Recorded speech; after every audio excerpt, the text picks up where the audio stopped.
for September 4th, and it looks like at 1 p.m. I'm going to do a quick roll call. Janet is absent today, may hopefully join later, but I will be chairing the meeting. I'm Sarah Hadd, and I'll just go around. Kirsten?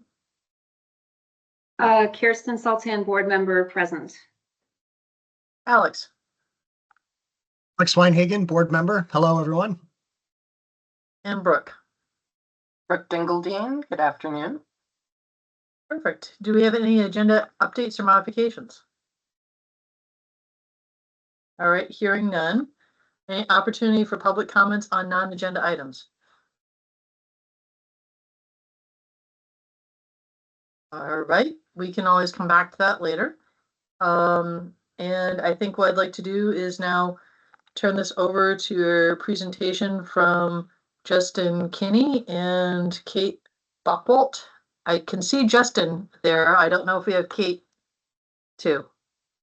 Yeah, Katie won't be able to join us today. She has a couple of commitments. All right, well, thank you and welcome. Yeah, thank you. All right, so I will bring up a presentation that I prepared for all of you. So let me share my screen here. Looks like that is coming through. All right, perfect. So a quick introduction. I'm Justin Kinney. I'm the Chief Performance Officer for the state of Vermont, situated in the Agency of Administration.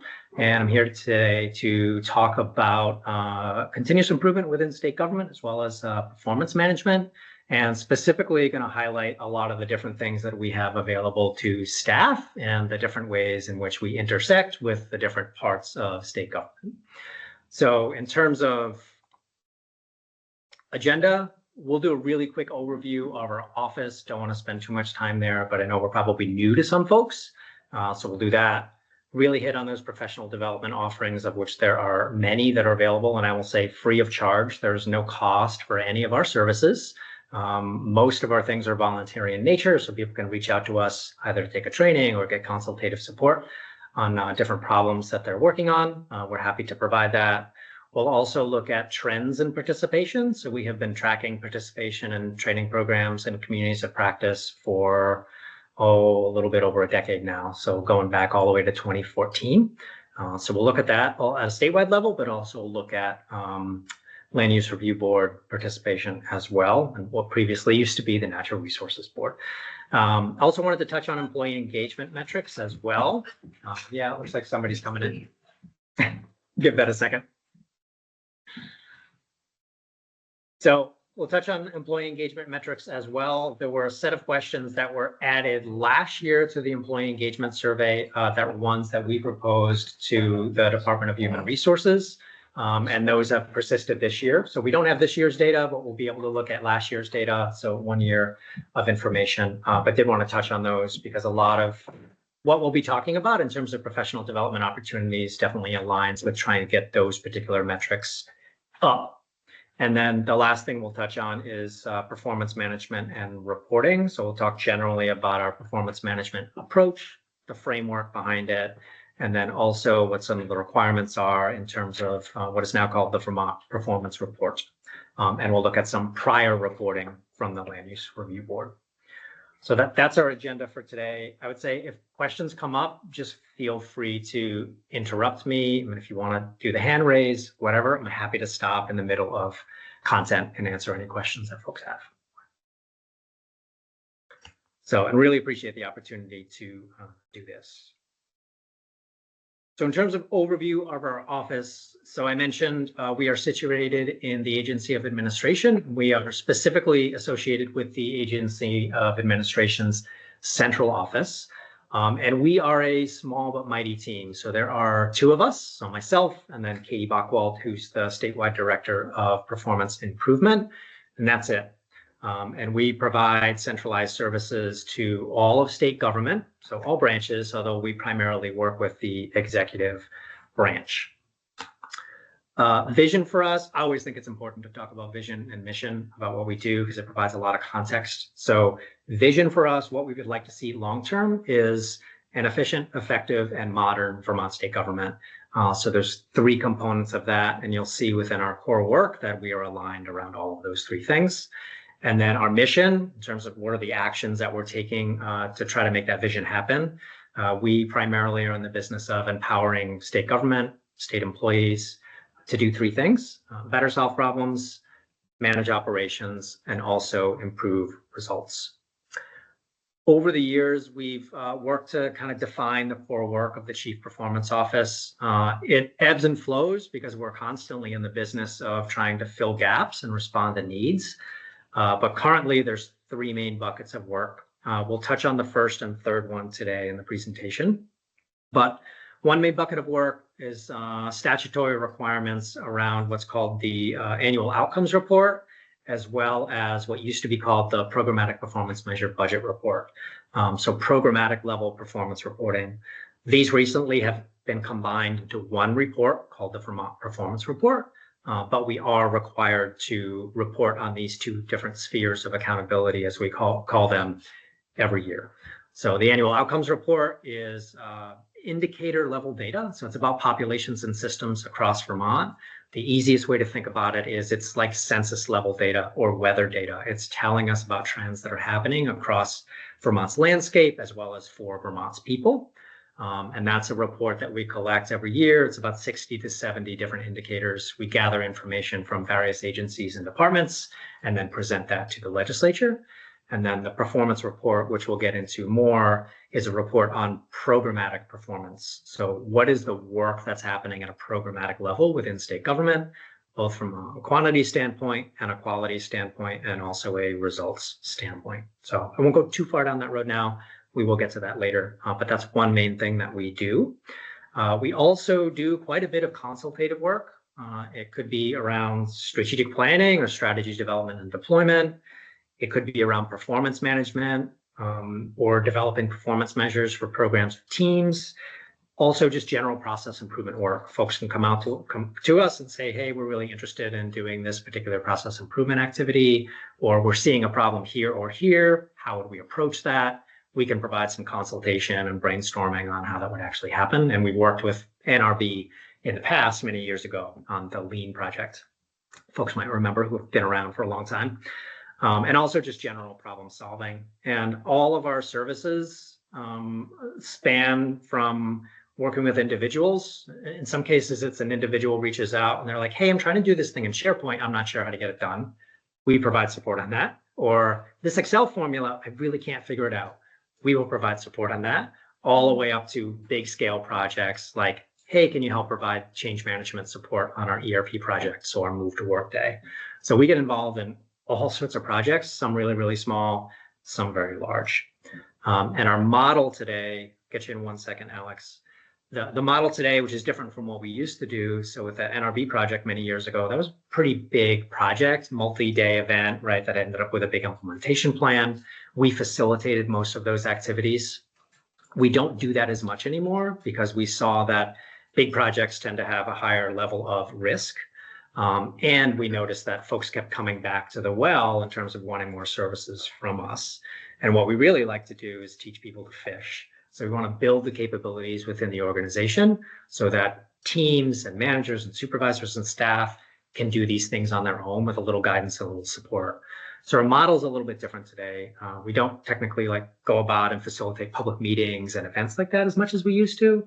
It's a lot more, we'll meet, we'll consult, like when you're running into an issue or want to think about how you would structure an agenda or what particular tool to use, like we're available to help with that, but it's less us doing all of the work and us more coaching and mentoring people to learn the skills to do it themselves. But yeah, we get asked to work on all manner of things, and we're happy to do that. So that's a big bucket of our work. And then the last one, which we're going to talk about next, is staff development and support. So we have been providing statewide training since about 2017. When the Scott administration came in, we launched a big lean training program that has shifted and morphed over the years, and I'll talk more about that.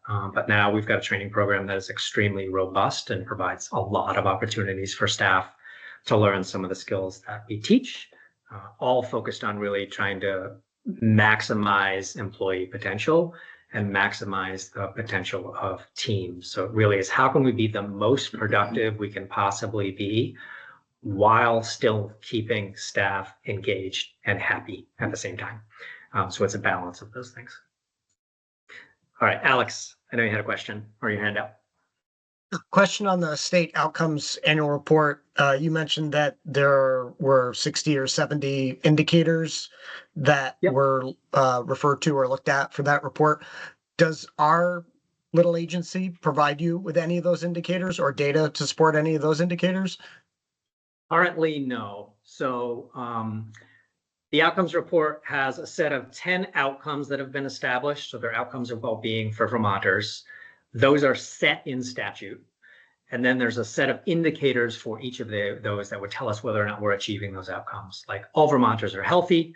There's a number of indicators like obesity, right? Smoking rates, all of that stuff, teen pregnancy rates, like all of that are indicators that tell us whether we're getting there.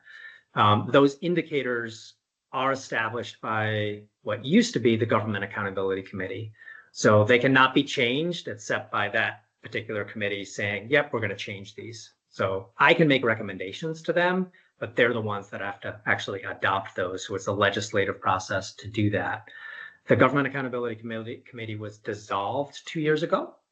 And the legislature has been working to create a new version of that. I think last cycle, it was a joint oversight committee that was going to take on some of those responsibilities, but that didn't get it over the finish line. So I imagine they'll pick that up again this year. Not 100% sure on that, but that piece of wanting to update indicators or being able to update indicators is orphaned right now. There is no process to do that. The indicators that are in there currently, I would say, are imperfect. There's many that I don't think are very good indicators, and they have not been updated in terms of what the indicators are since 2018, but we do have to report on them annually. But yeah, Land Use Review Board doesn't have any data that they are providing as part of that currently. Not to say that in the future we wouldn't welcome some indicators if they're relevant. Does that answer that question, Alex? Excellent. Okay. Perfect.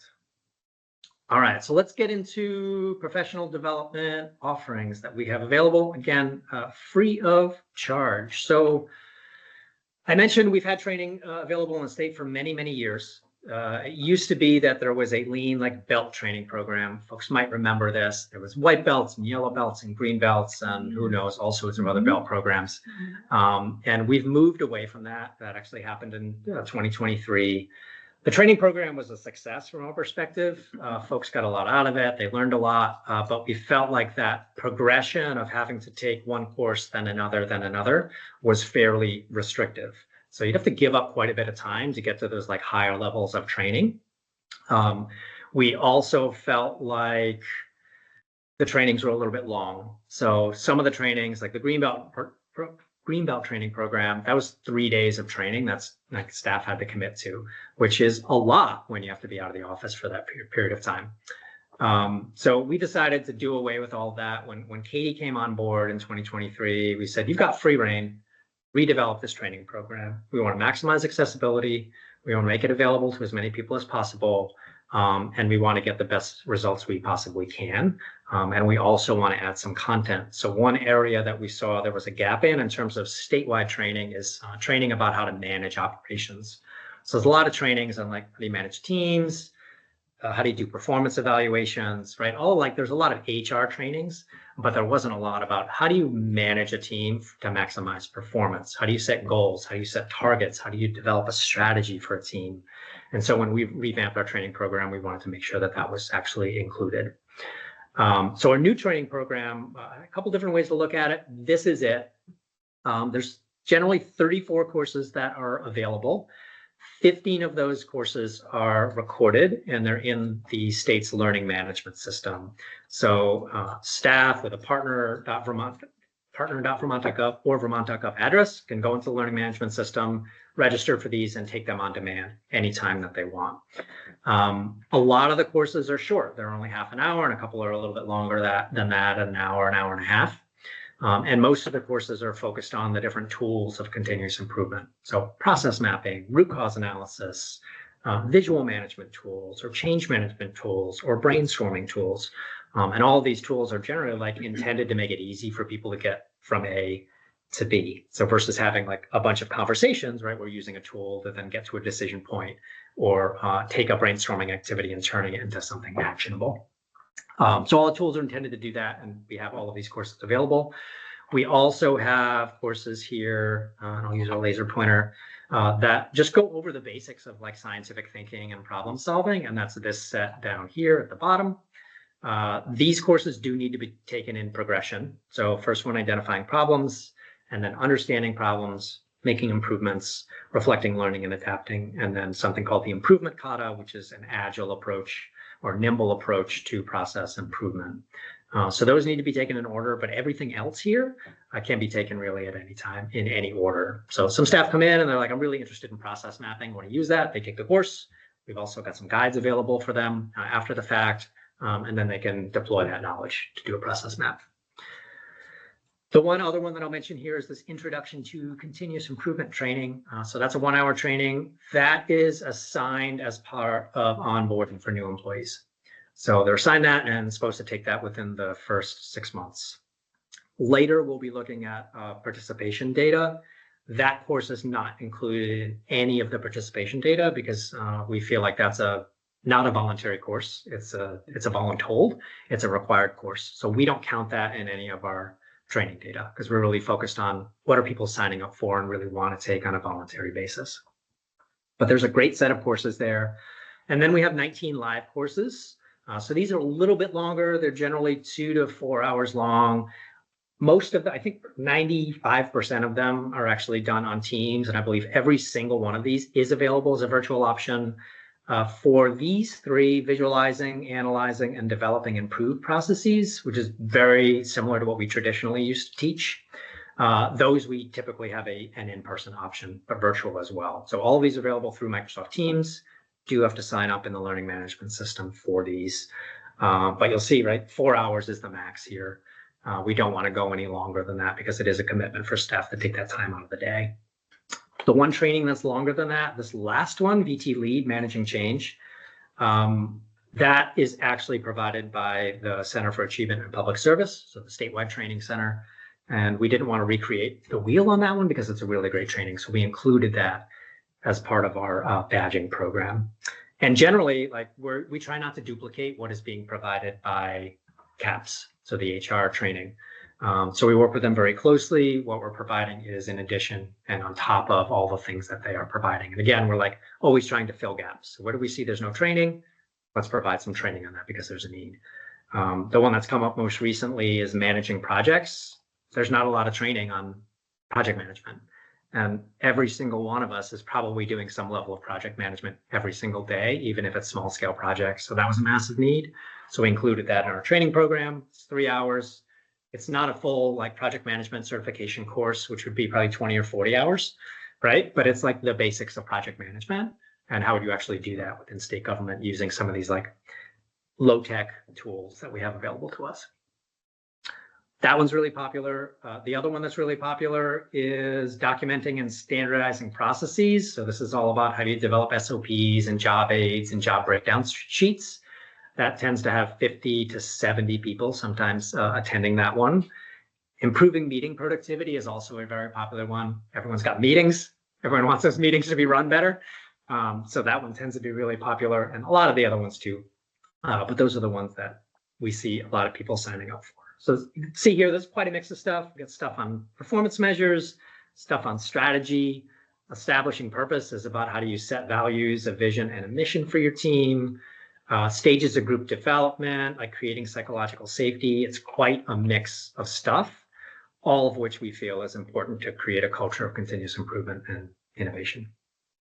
How long has there been a requirement for the intro to continuous improvement as part of the onboarding? That's actually been around for a couple of years. So I think way back in 2019, there was a different version of it at the time. It's changed, but that gets assigned on onboarding. Whether people take it or not, don't know. I'd have to go in the LMS and actually like track that, but they do get assigned in the LMS as part of onboarding. Yep. One thing we've done is organize all of those trainings into badges. So you can think about them as that they're just like thematically similar courses. So we have some folks that are going after badges, right? They're really interested in improving processes, 5 courses, all about improving processes, or those 5 recorded courses that I said need to be taken in order. That's our Foundations of Continuous Improvement badge. So you can think of it similar to belts, but not quite the same, because there's not necessarily a progression. It's just, here's a set of courses. You complete those courses, you get a badge within the learning management system. So we have a number of staff that are going after those badges. And then for those that are true achievers, we'll get that in a minute, we also have these learning paths. But the one thing I want to mention before I get to that is, I mentioned that we're in the business of now like teaching people to fish. So anyone that completes a badge, so a set of courses, is eligible to work on a practicum with us.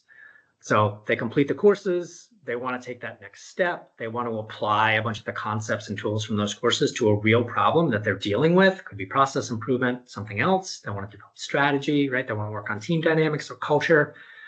They can do a practicum with us, and it's an opportunity for us to provide one-on-one coaching and consultation. So they come in, we have a set number of sessions that we dedicate with them. It's usually bi-weekly, almost like coaching sessions. In this case, this is the Improving Processes badge practicum. So we'd help them define a challenge. What is it that you're actually trying to work on? What's your current state look like? Like, what are the issues you're dealing with? Let's gather some data, maybe gather information from other staff, peers, customers. Target some small wins. So what are some like small aspects of that challenge that you could take on now, or even try to accomplish within the next 2 weeks? Small cycles of improvement.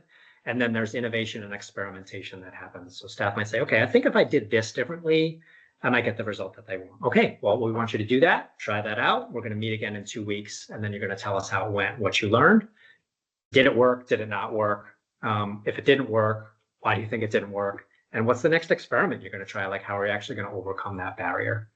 So it's very coaching focused. And this is our way to, like, again, take that knowledge that people get in training, which generally, like, you see a drop off. We've probably all been in trainings. Like, you learn something, you're super excited, and the week goes by and you're like, oh, didn't do anything with that. Because the day-to-day whirlwind just takes over.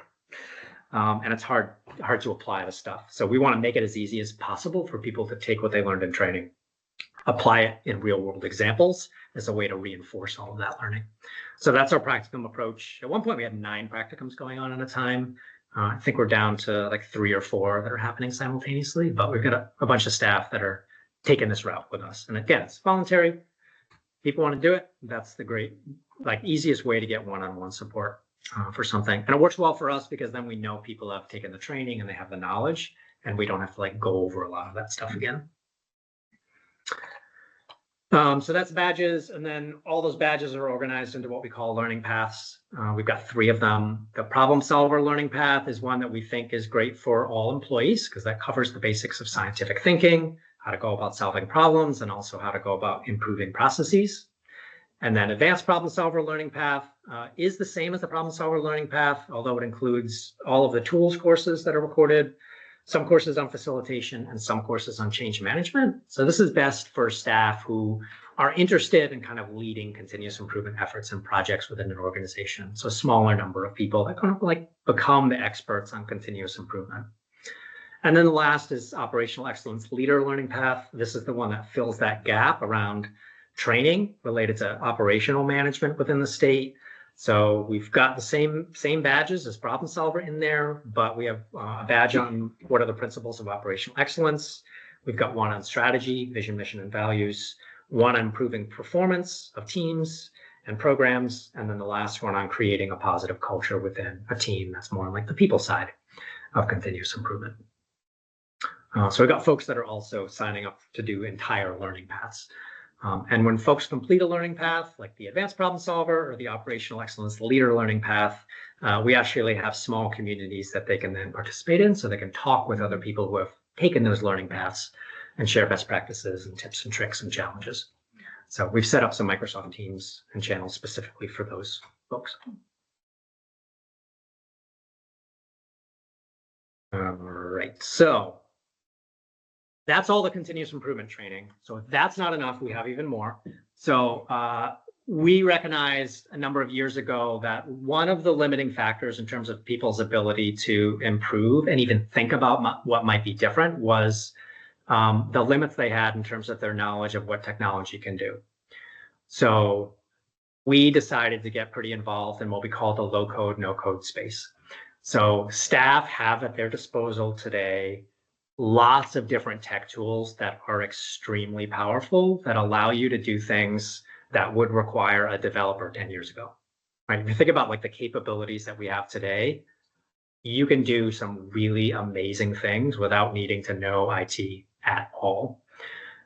So we've decided to like lean in heavy into the tech side because no one else is really in this space. There's not a lot of, there isn't really live trainings for people to learn how to use things like Outlook, Word, Excel, any of that stuff. We kind of just assume people know how to do those things when we hire them on, or that they've learned it over time.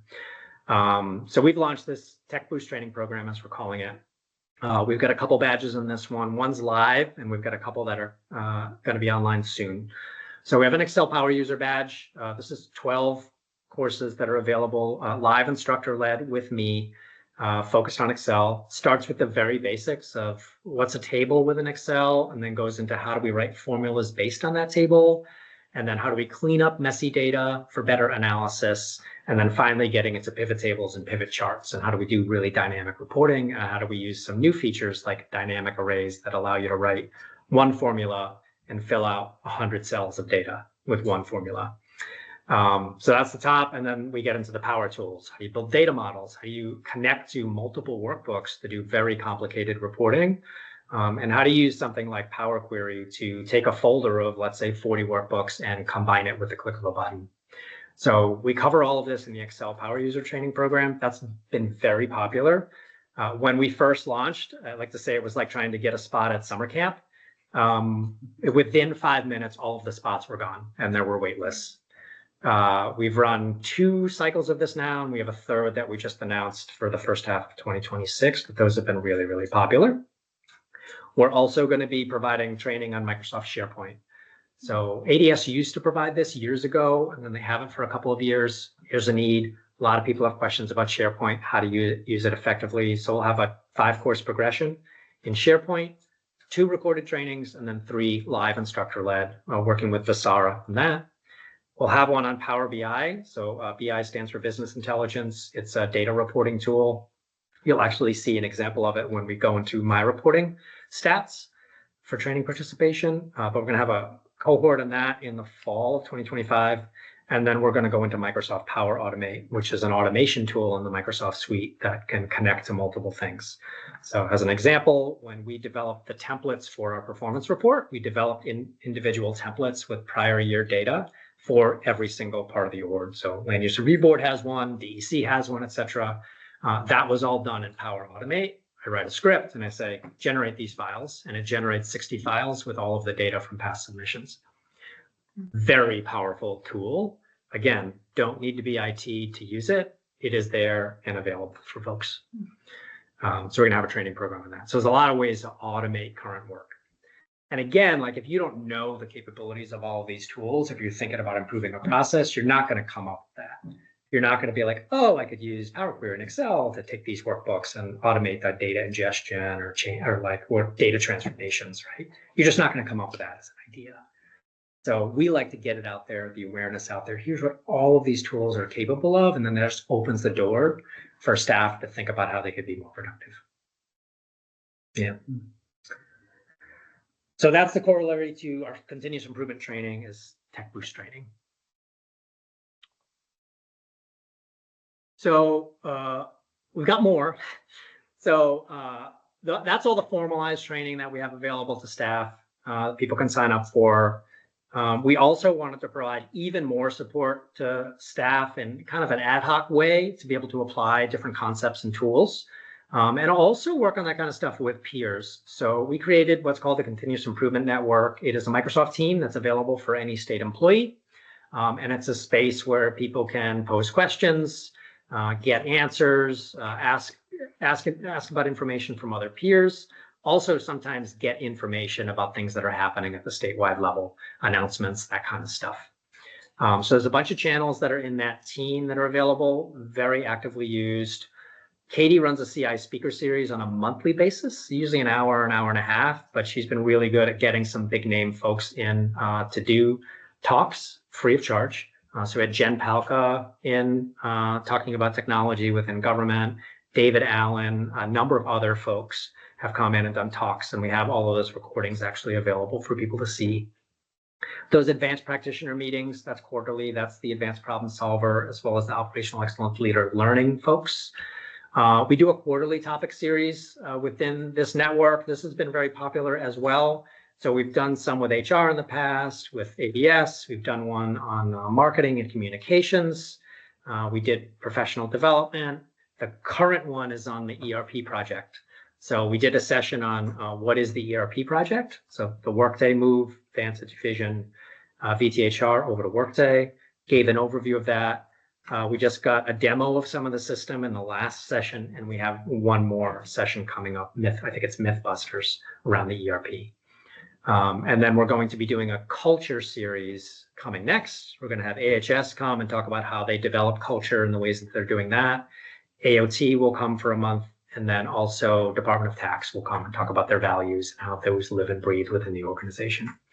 So we use these as a way to get as much information out there as possible about stuff that's happening within state government and to highlight really cool things that are going on.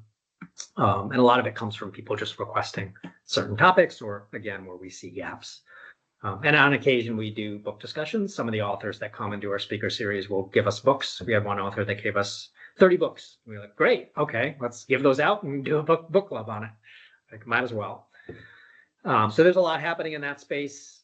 We've got close to 15,000, oh my gosh, 1,500 members within it right now. So that's about 15% of the entire state of Vermont workforce. So pretty well attended, and membership is really high. I'll also say that Katie does a good job of sending out a newsletter to anyone that is a member of the Continuous Improvement Network. That comes out monthly. Usually there's some tips that are shared. It sometimes is, well, usually is the trainings that are coming up, how to access those. It might be like the speaker series video. She adds a lot of really cool stuff in there. So it's a really nice newsletter that kind of curates a lot of information that we're providing. Within the Continuous Improvement Network, we have what we call these functional government communities of practice that meet. We were recognizing over the years that folks were coming to us across the org with similar problems. So people were in different departments and agencies, but they had the same problems. Someone might come to us and say, I'm really interested in improving our grants process. In one agency, a different agency would come and say, I'm really interested in improving our grants process. A third agency would come to us and they were really interested. So we were like, there really needs to be a space for these folks to talk to one another so they can learn and we can share the stuff that's happening. So we created these spaces to do that. We don't manage these, we host them. These are managed by volunteer facilitators throughout the organization who are subject matter experts in these fields. So we've got one on accessibility, one on community engagement, financial services, grants and contracts, project and change management, and then workforce and organizational development. So we've set up channels within the Continuous Improvement Network where there's chatter about these things. And then there's also monthly meetings that happen for these. So some of it's presentation based, some of it's kind of open forum. What are people working on, like grants and contracts? That one's really popular, very, very active. Presentations on how are you doing performance measurement in your grants? How are you managing like Bulletin 3.5, Bulletin 5? Like lots of really fruitful conversations and a heck of a lot of peer sharing and best practice sharing. So these spaces have become very, very popular. You'll see we have over 1,000 registrations. Meeting attendance tends to be anywhere between 40 and sometimes upwards of 100 to 120 per session. Yeah. And what I found is that these spaces have also become really good spots for communication to happen. So when there's announcements maybe from finance and management about a policy change, we know that information in the organization is hard to filter through to get to everybody that needs to get to. So it might go to agency leadership, but maybe it doesn't go beyond that. Or it might go to the chief financial officer, but maybe it doesn't go beyond that. So these are spaces where people will post that, and then everybody that's a member can then see all of that. And it's pretty regular that someone will be like, wow, didn't know about that. Really thankful that that was posted. So we see these as really great communication mechanisms for stuff that's happening statewide. And then as we had this continuous improvement network training and the tech training, we've got this continuous improvement community of practice, and we have a tech community of practice. So this one I mostly manage. Katie's on the CI stuff. I'm more on the tech stuff. So this is a public team where employees can learn more about technology, how to leverage it, and ask questions. So this one has topic channels for every single one of the Microsoft products: Excel, Outlook, PowerPoint, all of those. Also Adobe, DocuSign, Drupal, and JotForm, which is being used in AHS. So anyone can go there and ask a question. And yeah, I'm like, what's Drupal? What's Drupal? Yeah, that's how our website is managed. Yeah. So anyone can go and ask a question in the channel, and they get answers either from me or another peer or someone from ADS. We see it as tier zero support. So it's like, there's no sense in putting in a ticket to ADS for a question about how would you style a Word document. That's not the highest value for ADS staff. Ask the community how to do that, and you'll get a response. And that's how it generally works. Like, save the really complicated stuff for ADS. This other stuff that like other people can answer, let's create that space. And so it's like, it's really like, it used to be when you were in the office, there was probably a tech expert that knew all this stuff about Word or Excel. You go over and ask. Now it's like, there's 50 people that know all of that are available to answer questions. So that's been really popular. I do a tech training series that's monthly, 45 minutes. Could be a new feature that's come our way, or a topic that someone's asking for, or just something that I found over the years that is helpful and productive. So we actually just had a YouTuber, Sean Jordison, who's known as the accessibility guy, come in last time. And he did a training on accessibility in Excel, because folks were asking about that. Like, how do we make Excel documents actually accessible? So he did a whole session on how to do that and things to look out for. Also do open office hours. That's monthly, 30 minutes to an hour, not recorded. People can come and they can ask any question that they've got. Doesn't matter how simple it is. It's just, you got a question, like, we've got a bunch of people that are available to answer it. And then we'll do community demos ad hoc. So if we hear about cool things that people have built with some of these low code, no code tools, we schedule that. And that's a session for people to learn more about cool stuff that people are working on. And this group is larger, twice as large. It's 3,000 members. So it's 35% of our workforce. And again, all of this is just available for people to join and sign up for. And then last thing, I think, before we go into participation data, so we have organized all of this information on our continuous improvement SharePoint site. So I can provide the link to this after, because I know chat's turned off. But it's got all the information about our trainings. It's got all of our recordings and resources. So our speaker series, our culture, our quarterly series, all the Tech Hub trainings, those are all tagged with metadata in the SharePoint document library and available. So they're all recorded. There's hundreds of videos that are now available. And it's frequent that someone will be like, hey, does anyone have a video on how to use a OneNote? I'm like, sure do. We recorded a 45-minute session on that. Here you go. Or Teams or OneDrive or any of that. So I've got a lot of that that's available. Easy to find. We've got all the information about the communities of practice, how to join those. We've also got a success stories page. So we have been recording success stories, so improvements that people have made since 2017, actually. And so there's now a repository of, I think it's 700 different success stories that are available. It's searchable. So you can search for a topic, grants, contracts, admin, and it'll bring up all the improvements, who submitted those improvements, what they did.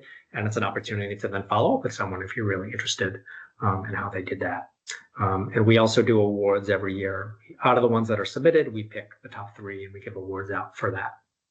And then the other thing I'll mention is there is a continuous improvement toolkit that's also available here. It's a document repository. We have developed close to 200 different guides and summaries of all these different concepts and tools that are available on top of the training. Also, we're very transparent with all of our stuff. So all of our training slides are also available on that site. So if people are interested in the training, they can go take a look at the slides and then make a determination whether they want to come and take the actual training. So got a lot of information in our SharePoint site for folks. And you'll see with the site visits that it's very popular. The number keeps going up. We at one point had a target of 15,000 site visits, and it's over 24,000 site visits in a 90-day period. So it's got a lot of activity that's happening in it. We love it. It's great to see, right? We got the resources, want people to use them. All right, so that's whirlwind. Yeah, that's a lot of stuff. So that's everything we're offering to staff. So it's training programs, right? Recorded, also live training, instructor led. We've got the communities of practice, tech, CI related, and then we've got our SharePoint site that has like a host of information for staff as well. So really, like we want to maximize self-service and we want to build the knowledge, skill, and ability across the org to do all of this stuff. So rather than like we're the experts, let's try to make everybody else an expert as well. It's been very helpful as a supervisor too, to be able to say, hey, here's a resource on X, Y, or Z that is not just me Googling something or coming up with a YouTube link that may or may not be good. I can say, well, it's been somewhat curated by your team.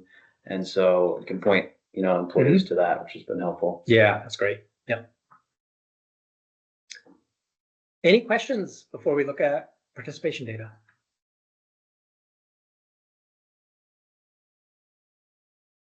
Yeah, I'll ask one. So the SharePoint site is the main repository. Yep. And then are some of the other channels, so it's like a Teams group? Yes. Okay. Yep. So the CI network is a Microsoft team to join. Tech Hub is a Microsoft team to join. Those government kind of focused communities of practice, like accessibility grants and contracts, those happen within the continuous improvement network. There's a sign up process for the meetings for those. Okay. Which is just separate. So you just get an invite to the meetings. Yeah. There's a Microsoft form for that. The reason we did it that way is a lot of the stuff that we offer, we do as channel meetings within the different teams. So if you remember, you just get a pop-up that's like, hey, there's a meeting happening, right? So you don't have to sign up for it, go in the learning management system, any of that. So like reduced barriers for people to get to these things. But when we did the communities of practice, we didn't want to be notifying the entire continuous improvement network for a community of practice that they are not participating in. Like we don't want to overwhelm people with notifications and that kind of stuff. So that's why we did a registration process for that. Otherwise, we would have done them as channel meetings, but being mindful of overload for folks. Yeah.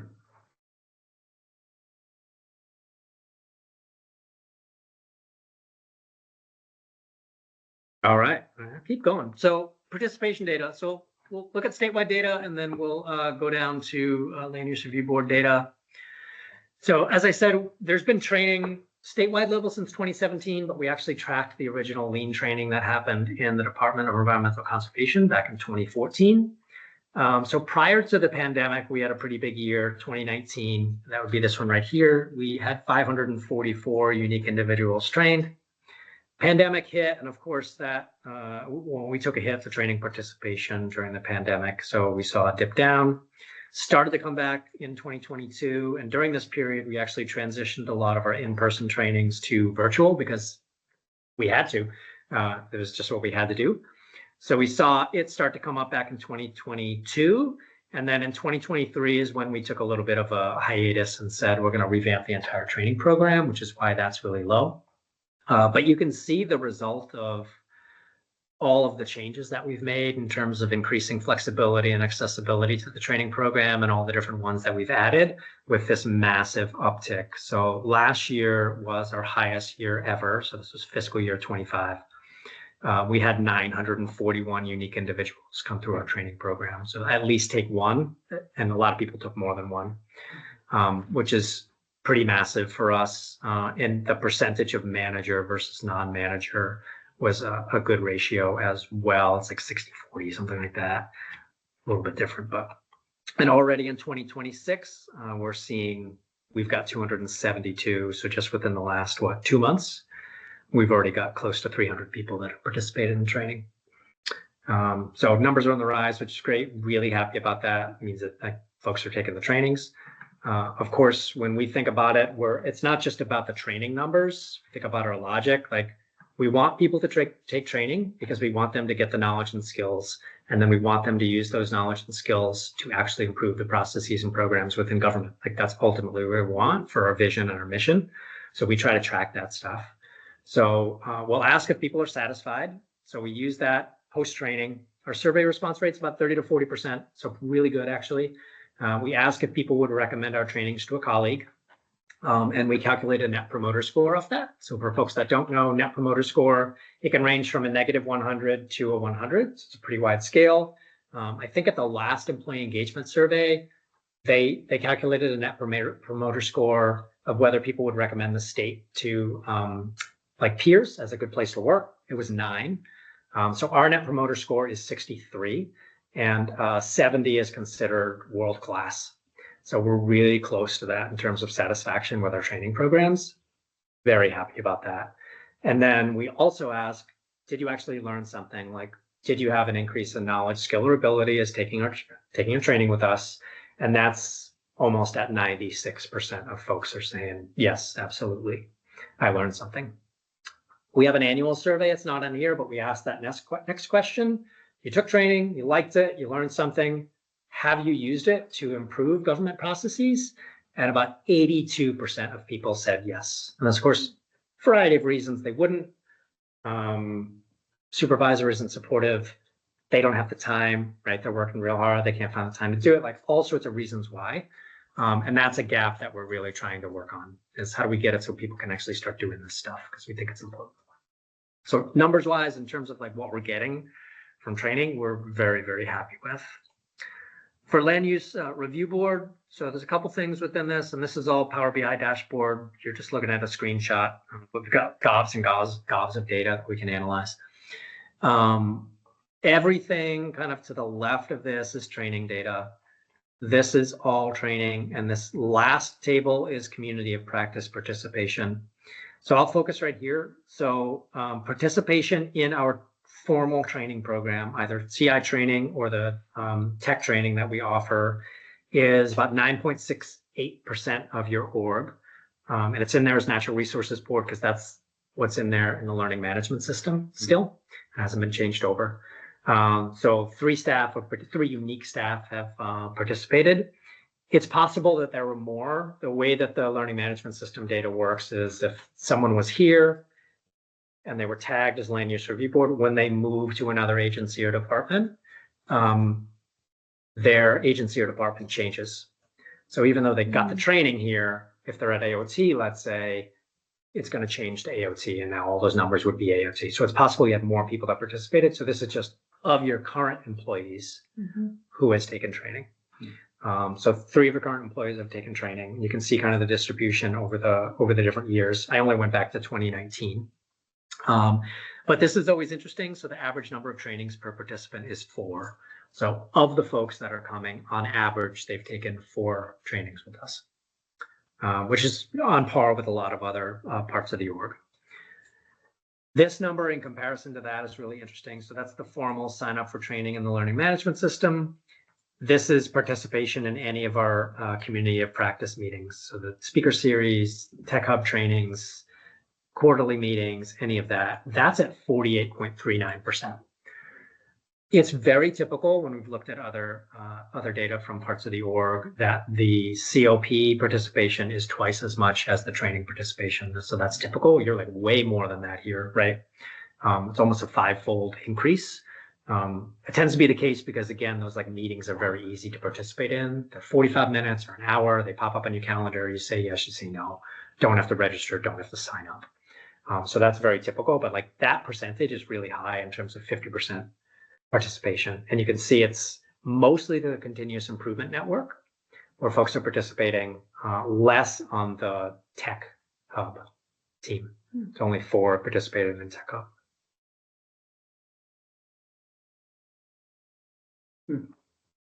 And this is as of last week or something? Yep. Really? Huh. Yep.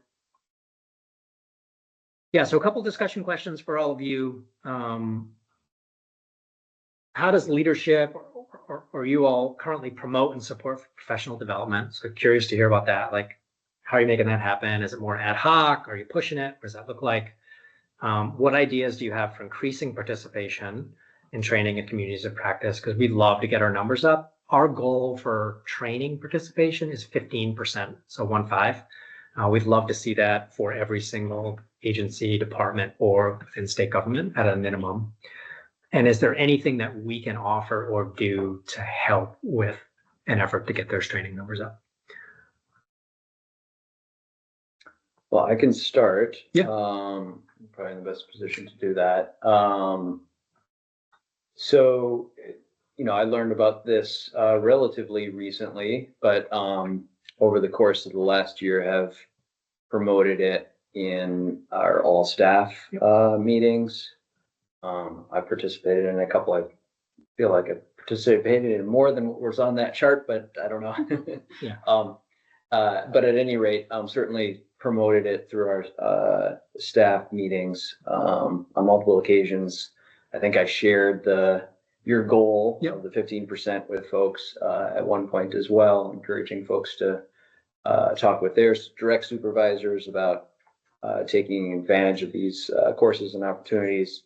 As I mentioned earlier, I've used it as at least in terms of some of the resources that are on there, as a tool to say, hey, this is something you wanted to work on. Look, there's some resources here to help guide that. And then I've done it through email channel as well. So I'm a little surprised that we're not higher than we are, but I think probably some continuous improvement can be had on that front, for sure. And just thinking about ways to help people make the time to be able to do this. I think I have heard that from folks, that this is great. It's wonderful to know where these resources are and things, but not having the time to be able to do it with their core work kind of in the front of their mind, I think is part of it. Yeah, and my response to that, because we get that all the time, is people are like, I got head down, got to do the work that's in front of me. Is it's like fixing a pothole in a road versus paving it.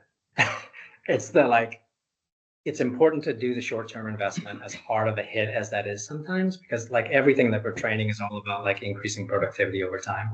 So the hope is, great, you spend 2 hours on a training, that you'll get that 2 hours back on the back end, right? And we think about like, probably there's a lot of work that we would call failure demand, which is, it's work that's being done as a result of like a defect or an issue that has happened. Well, like permit applications that come in, they're not complete, right? You have to go back. There's a bunch of work that's involved in that. That's called failure demand. And so there's a lot of work that happens in government that is a result of failure demand. And it's like, how do we reduce that, fix the problems, do quality assurance? So then like you learn the skills to do that, and then you have less of that to do in the future. But it is tough to like actually take the time right now to get it done. But like all of the things we're offering are really about making staff more productive, more efficient, finding better ways to do the work. Yeah. I think one of the other ways that I didn't mention that we've looked at this is just within our leadership team,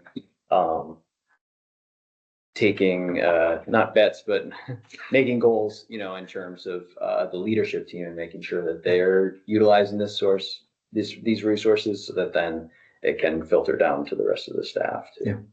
Excellent. Janet and Alex. And Sarah. Hi, everybody. Can you hear me? Yeah. Okay, great. Thanks. Sorry to be late. One of the things, Justin, that we have talked about a little bit. Oh, you're muted, Janet. Oh, sorry. There you I don't go. know how that happened. One of the things that we can do is during our annual performance evaluations, we are going to be asking that staff consider doing a self-evaluation, and a lot of that self-evaluation form that we have provided focuses on professional development. And we could have this conversation each time we do that annual evaluation as well. Yeah, that's a great idea. And we have some templates for if you wanted to go the route of developing an individual development plan, or sometimes it's an employee development plan, like learning goals for staff. We have a template on that, and that's covered in our developing and supporting people training too. It's generally like we have folks identify a goal that they want to achieve over 3 to 5 years, because we like to focus on the long term. And then they do a SWOT analysis, so strengths, weaknesses, opportunities, and threats, kind of like current state, what's going on. And then from that, they then develop some professional learning goals for the next year. It's a great way to like formalize that process of like, what are you actually trying to achieve? And then there's quarterly check-in points that are part of the template as well.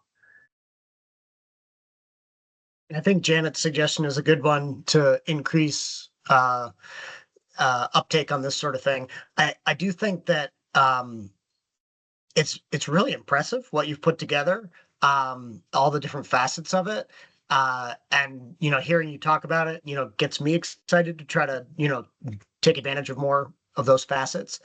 But it's overwhelming. There is too much for my brain anyways to look at in one sweep and then be able to say, yeah, okay, in the next 3 months, these are the 2 things that I want to do. Is it a tech hub channel? Is it a training? Is it what is it? So that's not really a criticism. I think what I'm trying to get to is I would love it for our leadership team, our supervisors and board members, but especially our leadership team, to take some of these, but at least have enough familiarity with them so that they can suggest specific opportunities to specific staff members based on the supervisor's understanding of their job and some of the challenges that person, that staff member, is facing or what they've been talking about. Because I guess what I'm saying is I doubt that a regular staff person is going to look at this variety, this menu, and be able to, quickly pick out the 2 or 3 things that they really want to experiment with or try. And maybe that's really something that a supervisor can help prime the pump on.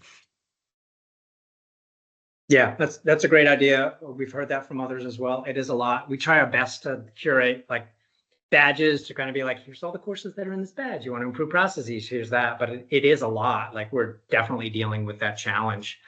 I didn't mention this, but we launched an AI chatbot recently, a little while back. So we worked with ADS on this. I don't know if you know about ChatVT, but it's the internal chatbot that ADS developed. We did a pilot with them. So we took our entire continuous improvement toolkit and we indexed that in ChatVT. So if you're in ChatVT and you click on, I think it's chat data, and then you can turn on the continuous improvement network. So you have to be a member of the continuous improvement network, but you can ask it questions and it will reference all of our documentation. So you could give it a particular problem that you're faced with, like, I'm really struggling with meetings. What trainings do you suggest? And it'll go through all of our resources and it will give you a list of potential trainings to take. It works pretty well. Not always totally accurate, but it works really well. But yeah. That's awesome, and we are using that AI system quite a lot. At least I know we are for our meeting minutes, but I'm using it just to help summarize things that help me get my work done faster. So that's a cool idea. Justin, my other question for you, unrelated, was the statistics or the data for the LURB in terms of number of individuals taking trainings is a little lackluster. And I wonder if you see any correlation in other agencies or across state government in terms of years of service and uptake of training, and whether organizations or divisions within organizations that have folks with a lot of experience, a lot of years, tend to see less uptake than organizations that have a lot of new people coming in. We don't have that analysis because I can't get that data from the learning management system in terms of years of service. I'd have to work with HR to get that. We had the idea of bringing in a fellow, like a Harvard fellow or something like that, Kennedy School, to actually do a deep analysis to look at both the training numbers and participation, the employee engagement survey, and things like years of service. So we could actually do a full-blown analysis to see how this is all shaping out. One question we have is participation in the training program leading to any increase in the employee engagement survey scores? We're really interested in that for the places that have a lot of people that have taken the training. We don't have any data that would say that that's the case, but we'd like hope that that's actually the case. Like we'd see employee engagement go up. So we've wanted to do that. We haven't been able to actually do that yet. But that question is one that we've been considering.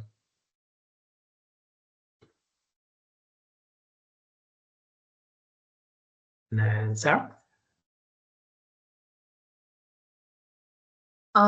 So the great thing about a lot of what I was going to say, I think Alex hit on quite a few points of, so I'll try and make it brief. I think that there is a lot of great things there, so thank you. I think it is a little bit overwhelming to get through.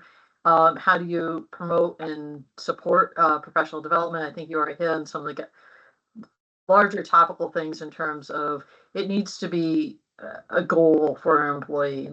They should do a self-evaluation, look and see that this is relevant material to promote their own goals, hopefully in terms of professional development over the year. I think that where I was going with the first question is I think mentorship is a great way in terms of uptake. I think we're all relatively new in our roles here and don't know quite a bit about everybody yet. I know that I think it was Michaela has a green belt in one of these. Yep. I'm not She does. sure what the various different rankings are of some of our other employees. But I think that's just crucial to point out there is we're discovering this. We're learning where our different employees are, the paths that they're on, which are great. I think the other thing too, in terms of promoting involvement, is I think AI is a great tool. It's offering different ways of learning format. I think it's great that you have the asynchronous as well as more sort of in person, synced up. But there's also the ability to take AI and put one of these into a podcast for somebody to listen to. As they're working out and want to like hear a little bit more. There's some things like Excel spreadsheets, probably not good for a podcast, but other methods, alternatives. You'd be surprised. I think mentally I'm a visual person. I think that would be hard for me to do, but I'm sure there are a lot of people. I think ideas for increasing participation in training communities practice.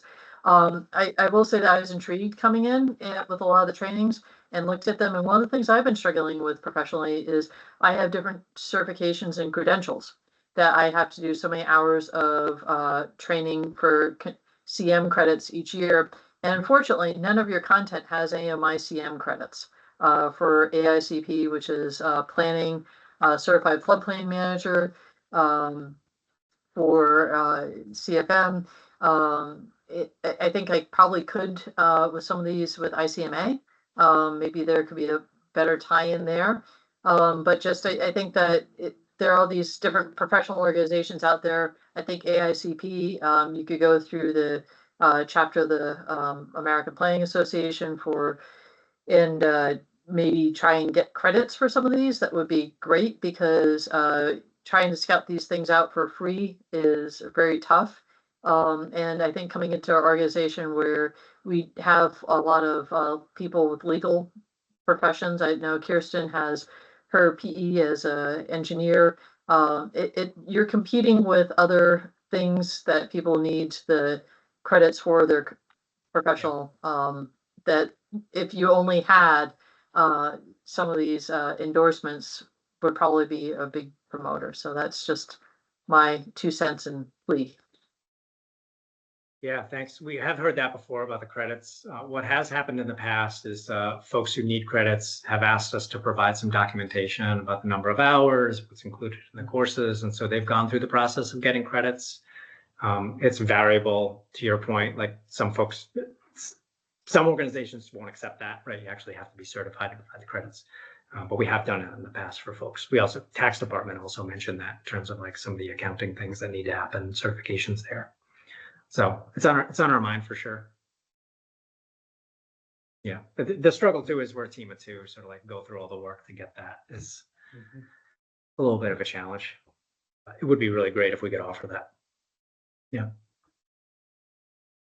There is an ad hoc Teams channel around PE continuing ed that I participate in where members occasionally share information about, hey, this course, that course, etc. that someone from, I think it was DEC Facilities Engineering at the time, Oh, okay. like set it up. I think it was Lynette Whitby, maybe. Oh, yeah. Anyway, yeah, but with respect to that question of how do we currently support professional development, there is currently quite a bit of support for those kinds of needed continuing ed license related activities, which is great. But it's employee driven, like it's the employee saying, Yes. I need to do this and here's the things, and hopefully ideally trying to find some overlap between right job responsibilities and what the particular license calls for. Yeah, I would just quickly echo. I mean, it's great. There's so much here. As an immediate, just kind of random mention, I may put in a query to the Tech Hub. I'm involved in a project for which we're going to need some illustrations. That's within a, Oh, yeah. a document. Mm. And we don't know how we're going to create those illustrations, but they're needed to convey information as part of this guidance document that I'm working on. So, Like process maps, that kind of stuff, decision it trees. has to do, no, not process maps. It has to do with looking at guidance relevant to the new statutory requirements Okay. on the road rule. So illustrations of, roads, driveways, ownership, length, that kind of information. It's a little more than just kind of box schematic. So, Okay. Yep. yeah, I don't know if anyone in that realm will be able to help orient me, but that would be great. Yeah, I'm sure there's probably something in the Adobe suite that would be relevant there. Cool. Yeah, and some other tools. Yeah, Yeah. great. Feel free to post. Yeah. I think I will. Brooke is. Oh, Brooke. Green. Yeah, I just Brooke, why wanted don't to you go ahead? say, yeah, I just wanted to say that, I mean, the materials are wonderful. What I have engaged in previously on the training programs is terrific. I don't have a whole lot to comment on yet because we're so new and we have been so busy with many, many tasks. But this is a good reminder that we need to always make room for this because it's really important. So I think your work is vital and I appreciate it. And I look forward to reaching out in the future for some support and guidance because I think you're doing terrific work. So thank you very much. Oh, thank you. It's great to hear. Appreciate it. Yeah, so we always say like improving operations is operations. Like a lot of time the continuous improvement stuff, it feels extra. It's like an extra thing to do. It's like, oh, it is. Making operations better is part of actually managing operations. The management component is improvement. It's just how do you weave it in? Like for us, for Katie and I, we're constantly improving our stuff. So when I'm frustrated with something in terms of like how long it's taking to do, I'm like instantly like, how can I improve this right now? Like I need to improve it now because I don't want to have to go through this again the next time. So I just try to do it all of the time. Everything that I'm doing, how can I make it faster? How can I make it quicker? How can I make it less frustrating? And once that habit gets formed, then it just becomes a lot easier to do. But it's like getting to that point. Because sometimes it's like, yeah, I'm frustrated, but I just need to get it done. So deal with the frustration. Try not to. Stuff. I loved your All right, thank you. analogy. I loved your analogy about paving as opposed to the potholes. Yeah, well, I think I don't know at if times, it's the best. But but I think at times we're so busy, we're just driving around them. it's true. Leave them be. All right, excellent. Well, thank you for that discussion. I'll go quickly through the employee engagement metrics because I do want to get to performance management because that's when we met a month or two ago, we did the presentation. We didn't quite cover all of that. So quickly on employee engagement survey metrics. So we don't have the newest set of data that according to DHR will not be out until I think September is when they're going to release that. But as I mentioned, we asked this series of questions last year for the first time ever. In the past, the communications category of questions scored the lowest out of all of the different categories. When we added in these questions, these then became the new low, which is very exciting. We kind of expected that, but so these questions really get at operational excellence, operational efficiency. So it didn't feel like the employee engagement survey was getting at these. And these questions are important to us because we think that all of these have a relation to employee engagement. So like when scores are high in these particular categories, we believe that staff will be more engaged and more satisfied. So these are the scores for Land Use Review Board, would have been Natural Resources Board prior, right? So the statewide average in terms of percent agree was 53.5. You were just below that, 51.8. Our target is 80%. That's what we would love to see. And so it's probably a long journey to get there. But we have seen places like Department of Taxes that have turned their data around over the course of many years for some of the other employee engagement metrics. Yeah, Alex. Thanks. I'm just confused when I looked at this slide earlier because there are separate survey questions with percent agree, and then there are those percentages on the right with, you know, the target and the statewide and the LURB. So how do they relate to each other, the left side versus the right side? Yeah, so this 53.5% agree is DHR calculating kind of like the average of this category across the entire state. Okay, and so this it's is averages the of all the average. questions. It's averages of all the questions in the category. Correct, yeah. Okay, thanks. Yeah. And then these are like, yeah, the detailed version of it. So this one is low for a lot of folks. Managing organizational change, that is low. I mean, in general, 25% is really low, but it tends to be one of the lowest ones that we see. This one also tends to be lower in the rankings. Agency department regularly reviews and improves processes, as well as the one about customer feedback, which yours is actually in the middle there. That one tends to be low. Performance measures in place also tends to be low, and that one for you ranks higher across all of these. So that's good. But overall, like really, when we look at all of these, all of the different training communities of practice, all of those are intended to try to get these numbers up. And the numbers, of course, don't go up magically. Like what really needs to happen in a lot of orgs is management and leadership needs to make this stuff happen. Like there has to be action and behavior change in order to get these numbers where we want them to be. So we're providing all of like the supports and training to make it happen, but really like management has to do something with all of that, right? Like we often say, like we're providing the dirt and the soil to plant the seed, and then management and leadership's got to provide the sunlight and the water to make those seeds grow. So plenty of soil, seeds are in the ground, right? Now what? Yeah, but we have tons of resources and all this stuff. We already talked about a lot of them to get these up. And then Janet. Can you remind me, this is 1 year of data, correct, for the Yes, 1 year. Natural Yeah, Resources so we'll have Board? the new data Yeah. in September. Yeah, and that is this, when was this survey conducted? What I'm month trying to remember. I think it was May-ish. of Yeah, last May, year, June right? of 24. 2024. Right. Yeah. So it will be really interesting to see these numbers in September because this agency went through enormous change in the Yeah. last year. And I would really like to see whether that 25% number moves in either direction. I think it will be telling for us. Yes. Yeah, because you were in the midst of it back then, right? Yeah. Not quite yet. That was right before it was the okay. legislature, finalized the law that reformed Act 250. So. And the board Yeah, was seated in I would- January. Yep. Okay. Yep.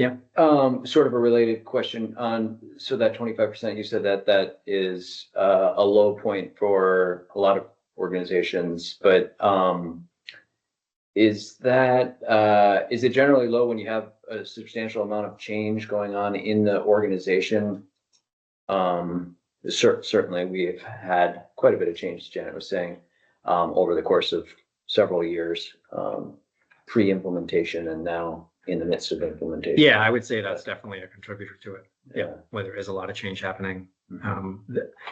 The state doesn't provide a lot of resources in general around change management. Other states have change management offices that would provide support. We don't. There's only a couple places in the state where those resources exist. So the Department of Vermont Health Access has a change management team that's funded by CMS. So they're really focused on like Medicaid, Medicare systems. And then we've got for the ERP project, ADS has a change manager, and Andrea Rosamilio, who's working on that one. But other than that, there's not a lot of change managers. Finance and Management has one on the vision side, Eric Hopeful, but it's not really a capability that we do. I'm certified as a change manager, so is Katie. We went through this process certification, and it's like a lot of people think that change management is just communication. That's one aspect of it, but it's also about stakeholder alignment, resistance management, training, support. There's a lot more to change management that really doesn't get covered. It's usually like we sent an email so people know about it, and then we think that that's the change. It's not. And a lot of times we'll do big changes and we forget that there's support needed on the back end. Like we'll develop a new IT system, launch it, and then project's done. But still people need training and support in order to adopt that new system, learn the new routines. Like it might be 6 months to a year before the change is actually done. And we just don't often provide the support that we need. So change management's a tough one. Again, like a lot of groups have this pretty low just because we don't provide enough support for it. It's a whole field. Right? It's just like the project management field. There's a field of change management. It's really focused on like how do we move individuals through a change. So if you and Katie are both certified in that, is that an area where you've thought about expanding trainings and offerings? Yeah, both on the project management side and the change management side. Yeah, we'd love for there to be a statewide like change management office because change is happening everywhere. The data suggests that it's needed. Yeah. So yeah, definitely thought about it a lot. Yeah, it does see like that one outlier, I guess the one above it too, but those are the two that really probably bring down our average that way. Yes. Although our average is still not where our target is. So that, I mean. Yeah, that's a hard target to hit. Yeah. And I always say like, there's a caveat with these questions because of the way that they're phrased. So that's focused on agency and department. What we see in the bigger agencies and departments is a team, let's say, might have performance measures in place, but the question is worded as agency and department. So they might be like, well, I have measures in place, but the agency department doesn't. So I'm going to say I don't agree with that. So like the questions and the way that they're phrased are somewhat imperfect, but it's still like trend data that we'll have over years that will tell us something about where the org's at. It does seem like one of those things that would be influenced by what the change is to and whether it's agreed, if people agree with it, which goes to, I guess that does accurately then measure if the proper measures are being placed to try to align people with that change. But you could see how, just this question on itself could be effectively done, but you could have people that just don't like the change. And that could be coming out as part of the data that then, that's an interesting one, like not liking it versus how they were supported in the change. What we often talk about is like, if you get pulled over by a police officer, let's say, you're probably not satisfied that you got pulled over. But how was the interaction with the police officer? Like, did they treat you with courtesy? Did they treat you with respect? Like, that's a different thing. So you might say like, oh, that was fine. I'm not happy. I was speeding. I got a ticket. Same thing with the permitting process, right? People probably don't want to have to get a permit, and they might get a decision that they don't want. But it's like, how was the person treated during that process? And it might be that they're happy with the process, even though they didn't get the result that they wanted. There's a difference between the two. Yeah. So that's OpEx. The other one we tend to focus on is the psychological safety data. These are not our questions. These are the HR questions. There's two that we focus on, and we focus on these because if you want to develop a culture of continuous improvement and innovation, people need to be able to bring up problems and tough issues and talk about those. And people also need to feel like they can take a risk in terms of improvement and innovation. So those are at 50%. Your general percent that agree is above the statewide average in this case. So it's 63.4, which is awesome. And those reverse scored questions for you were at the top. I don't particularly like the reverse scored questions. They're always really hard to think through. But it is good to see that your scores were really high in those categories. But yeah, so we have trainings also around like psychological safety and culture. Yeah. I want to take up too much time. Can I ask a quick question? Yeah. Oh, yeah. So the reverse score, the way that would work is, for instance, question number 2, there would have been a response rate of 25% agree. And so that means the score is 75%. I have to ask. I always have to Like, think it is about this. difficult to Yeah. ask other members for help. I think it would be the reverse of 25%. I think 25%. Right, that's just Said I my, agree. the way it's saying Yes. reverse scored. I would think 21 Yes. in 4 would have said, I agree that it's difficult. Yes. So in other words, you get a more favorable score is calculated, which is the 75%. Yes. Yeah. Okay. The 75 is more favorable. Yes. Right, okay. Yeah. It's Thank very odd. I think they changed the Yeah. questions this year because these are really confusing. Mhm. Okay. Yeah. Thank you.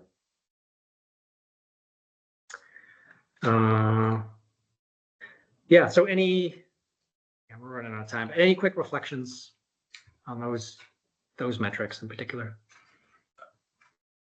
Well, for one, the ability to take risk result is disappointing. If half of our respondents are saying that they don't feel supported in taking a risk, especially one that would improve operations, that seems like we have work to do. But I don't know, Justin, is a 50% response rate in that category typical? Yeah, generally, that question's an interesting one, especially when we look at the data in places like public safety. Right? You don't take risks, right? So they tend to score pretty low there because risk is seen as a very bad thing. And generally in government, we're very risk averse. So that's a tough question because it depends on how people are thinking about that term risk. For us, we want to think about it as take a risk in terms of trying something new or making an improvement. But when an employee reads that question, they might look at it very, very differently depending on the type of work that they're doing. Especially Yeah, but I think tying loss it of to life, the loss question of property. before it.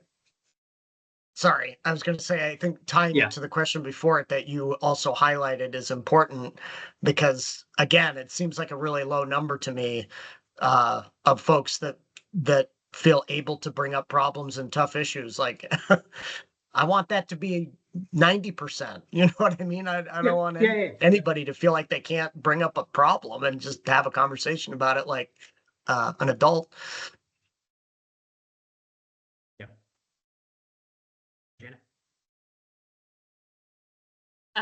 Just to follow up on what Alex is saying and what Justin responded, I think the risk question, I think it, if continuous improvement wanted to be clearer about what you mean about risk, that might make this a better question in a future survey. But I think what's more alarming to me is that last one, that 50% of people feel like that is a problem, that people are rejecting people for being different in this program. I find that disturbing. What's One being thought. different? Yeah. One thought just to add to the mix, and certainly not to cover for the data or the importance of trying to improve on any of this, and I don't think we went through this at the beginning here, but this is a very small organization, so a very small sample size. Yes, absolutely. And then on top of that, our participation has been not as robust as I'd like to see. I'd like to see this filled out by every employee and as honestly and straightforward as possible. But there's the other added piece that you have some bias too, like the folks that are tend to want to fill out these are the ones that are a little less satisfied with how things are going in general. So anyways, just looking at some of these numbers with some of that in mind, and again, not to say that it's not important to work on all of these aspects. Right. Certainly is. Yeah, because it's valid data for the folks that filled out the survey. What was Right. our participation rate this 2024 year? I'd have to look back at that. I don't Oh, remember. okay. Yeah. Anybody I else could pull that. remember? Yeah. Yeah. Yep. I do know that this year, the participation rate globally, I don't know what land use review board is, but globally across the state was the highest it's ever been. Yeah, by a long shot. I think it was maybe 70% or something. It was a lot. It was a lot. Yeah. So it'll be interesting to see what your participation rate is in comparison to previous years. But yeah, that's good points. Like whenever we have a small sample size, it's very easy for the numbers to be low or the averages to be really off, I guess I should say, one way or another. Could fluctuate with Yeah. one or two people. One or two people That's could right. change it dynamically from 50 to 75%, right? Yeah.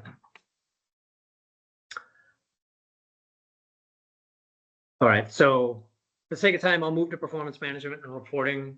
We'll be curious to see what the data looks like this year. And if there's particular aspects that you want to work on related to operational excellence or psychological safety, feel free to reach out to us because we can provide some support on that with resources or whatnot. Or again, just like brainstorm different ideas. There will be some recommendations in the report for improving on those metrics or maintaining the metrics. But those are more generalized in nature. So if you wanted something specific, like we can provide that. Oh, Sarah, you had hand up.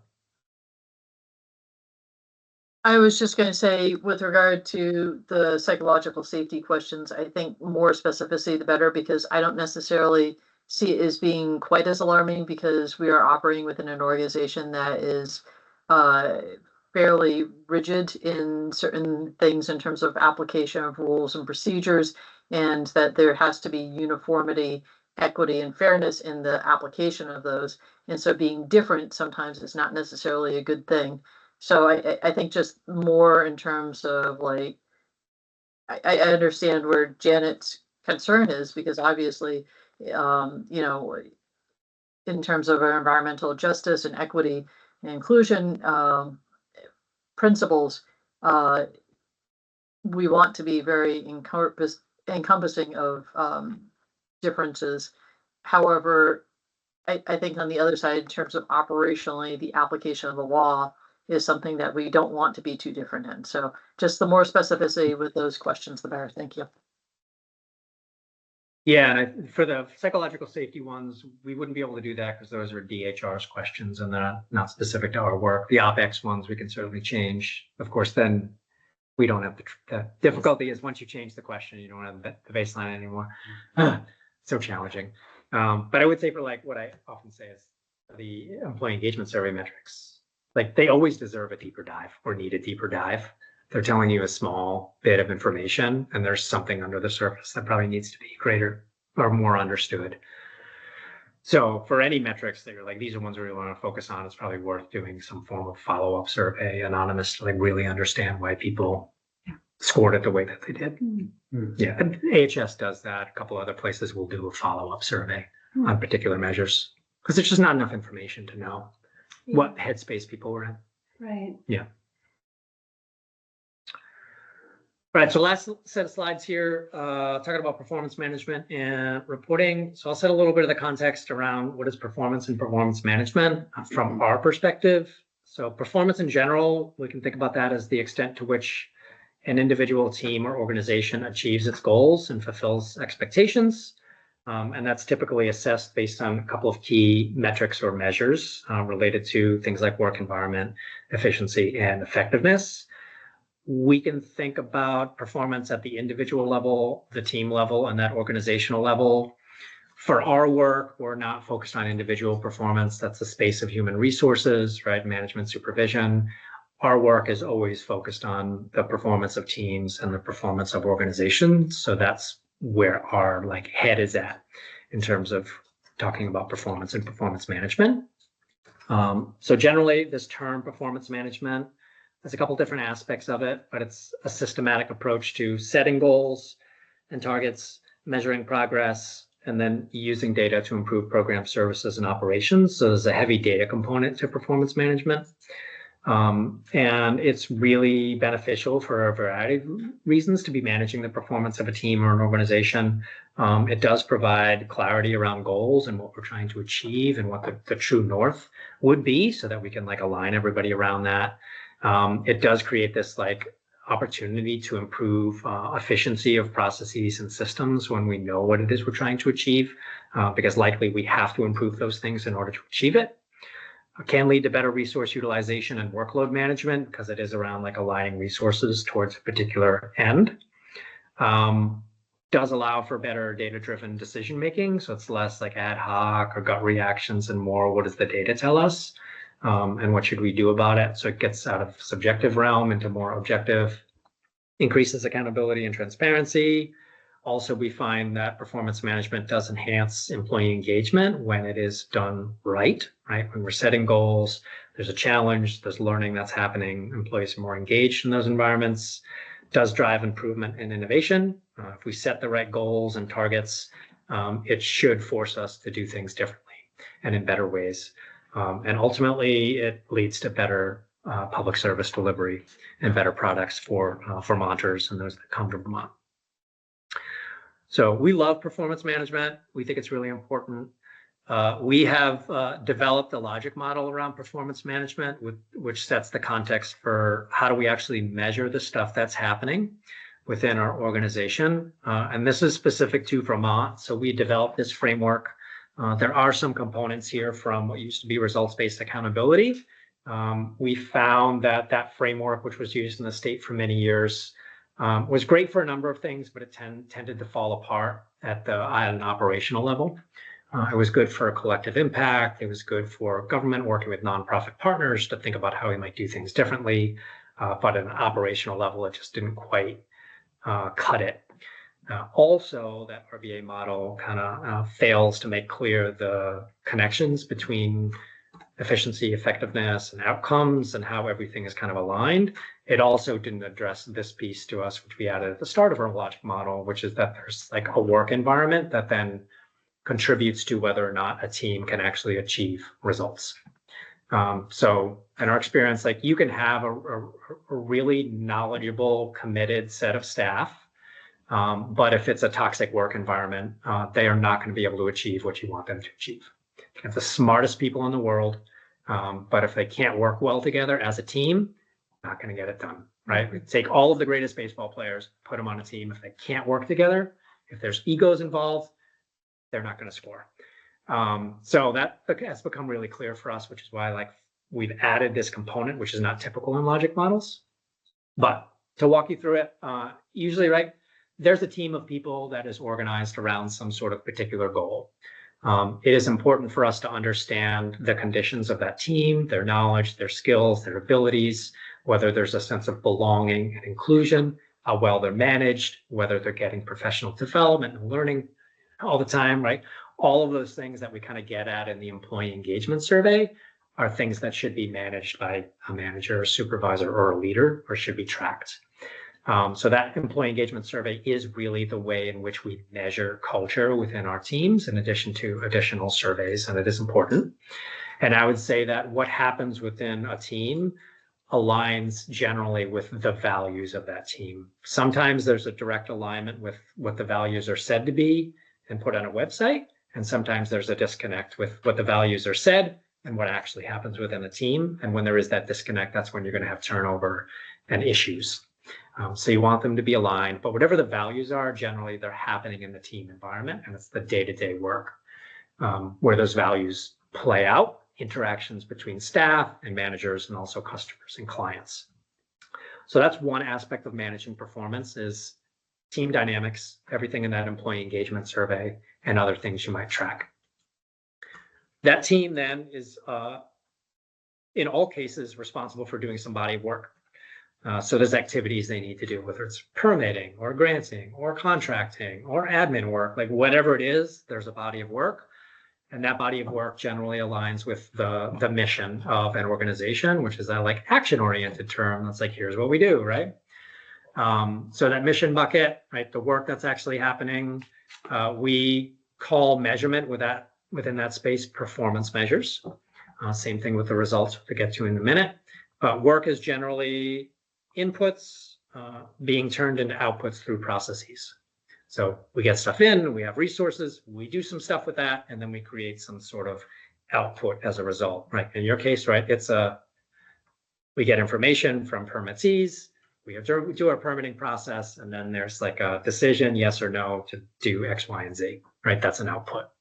And we can measure all of that stuff. We can measure quantity, the bean counting, how many applications did we receive, right? How many did we actually process? How many decisions were made yes? How many decisions made no? How many appeals? Like all of that stuff generally. That's quantity. Can also measure quality, right? How quickly did we get it done? How many defects were there? Also satisfaction with the process, we would consider quality. We can also do cost and timeliness and all of that stuff as well. Any measure that's related to the work that's getting done, whether it's inputs, processes, or outputs, is an efficiency measure generally. The thing that is really important to measure, though, is the result. And so that is what happens as a result of that output. Like, what change does that output actually produce? And so that can be a change in knowledge, change in skill, circumstance, behavior, status, condition. It can be for individuals, clients, customers. It can be for systems. It can be for businesses. It can be for pieces of infrastructure. You think about like a culvert replacement project, right? The output might be that the culvert was replaced. The result is that it went from, let's say, a C-grade culvert to now an A-grade culvert, or that there's an increase in aquatic organism passage as a result of that, like wider culvert that was put in, right? So there's like everything that we do has a result. Sometimes it's hard to think about what that might be, but it is important to measure what those results are, because those are the reasons why all of our programs and all of the work actually exists. We don't just do permitting for the sake of permitting, right? You're permitting because you're attempting to protect the environment, right? Among other things, right? But there's like a purpose. And so we need to know, are we actually doing that? And we should have data that tells us yes or no. And if the result is not what we want, then we would probably go to the left and say, is it something about the actual work that we're doing? Is it the quality of the work? Is it the type of work? Is it the outputs that we're producing? They're not producing the results that we want. Or even further back, is it something to do with the team and the dynamics and the skills and knowledge and resources that we have? So when we see issues and results, it's usually something to the left. That's also performance measurement. So performance measurement to us is a combination of work and then results. So it's efficiency as well as effectiveness, trying to manage both of those things. And then the final aspect is impact. And this is where we get to things like the annual outcomes report. And we're looking at data that's telling us about the well-being and condition of populations, communities, organizations, or systems. So we're getting out of the realm of understanding what change has occurred as a direct result of our work to what is happening in the broader landscape. Programs usually are created as a result of indicators. So we might see that smoking is on the rise, and we create a smoking cessation program to do something about that, right? But the contribution of that one program to the entire population of people who are smoking in Vermont, right, is usually pretty small. So it's multiple programs that typically are needed, or policy, or the legislature to take action to have a change at this indicator level. And from a vision, mission, vision standpoint, usually your vision is where the indicators play out. So if we look at ours, an efficient, effective, and modern Vermont state government, we need data, and we have data that would tell us whether that is happening. We don't necessarily have responsibility over that because we don't have authority. We don't work with every single state employee we only have a small limit, right? So we have some contribution to that, but we don't take responsibility for it. So that's a big distinction for us, and it's good to understand is what's indicator level data that's like census data that's telling us about a potential issue that's happening. And then what's performance data that's speaking to our programmatic work and the direct results of that work. And then what's cultural data that's telling us about our teams and their dynamics. That's kind of the model behind performance measurement for us and what we've developed in Vermont. I'll skip this for now. But so in terms of the performance report, what has been provided by what used to be NRB in the past, so Land Use Review Board. So what we're looking for in this report is a combination of performance measures. So we're not interested in the cultural measures. We're not interested in the indicators data for NRB because you don't contribute to that, right? But we're really interested in data that's telling us about the quantity of work that's happening within, in this case, the Act 250 program, the quality of the work that's happening, and also the result of the work. So what are we seeing in terms of a change or not, right? Because you might be like, you actually want to maintain. What are we seeing that's different as a result of the work that we're doing? So this is what has been reported in the past. Percent of complete applications for major and minor issued within 90 days. That one would be a quality measure. The number of appeals, I guess you could argue if that's a quality measure or not. But we also have something called context measures, which are just measures that tell us something about volume that we wouldn't necessarily set a target on, and that probably would be a context measure. Number of jurisdictional opinions issued each year would probably be a context measure. You're not going to set a target on that, right? You're probably not going to say, hey, we want 250 next year. Unlikely, so that's a context measure. And the number of majors, minors, and administrative amendments issued each year, also probably a context measure.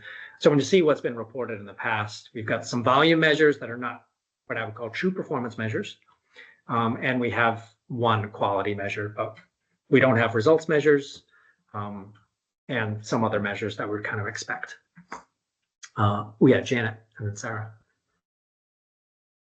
So we have these historic measures that we've been providing, and the Land Use Review Board took on new authorities and has new that probably we need to develop new performance measures for.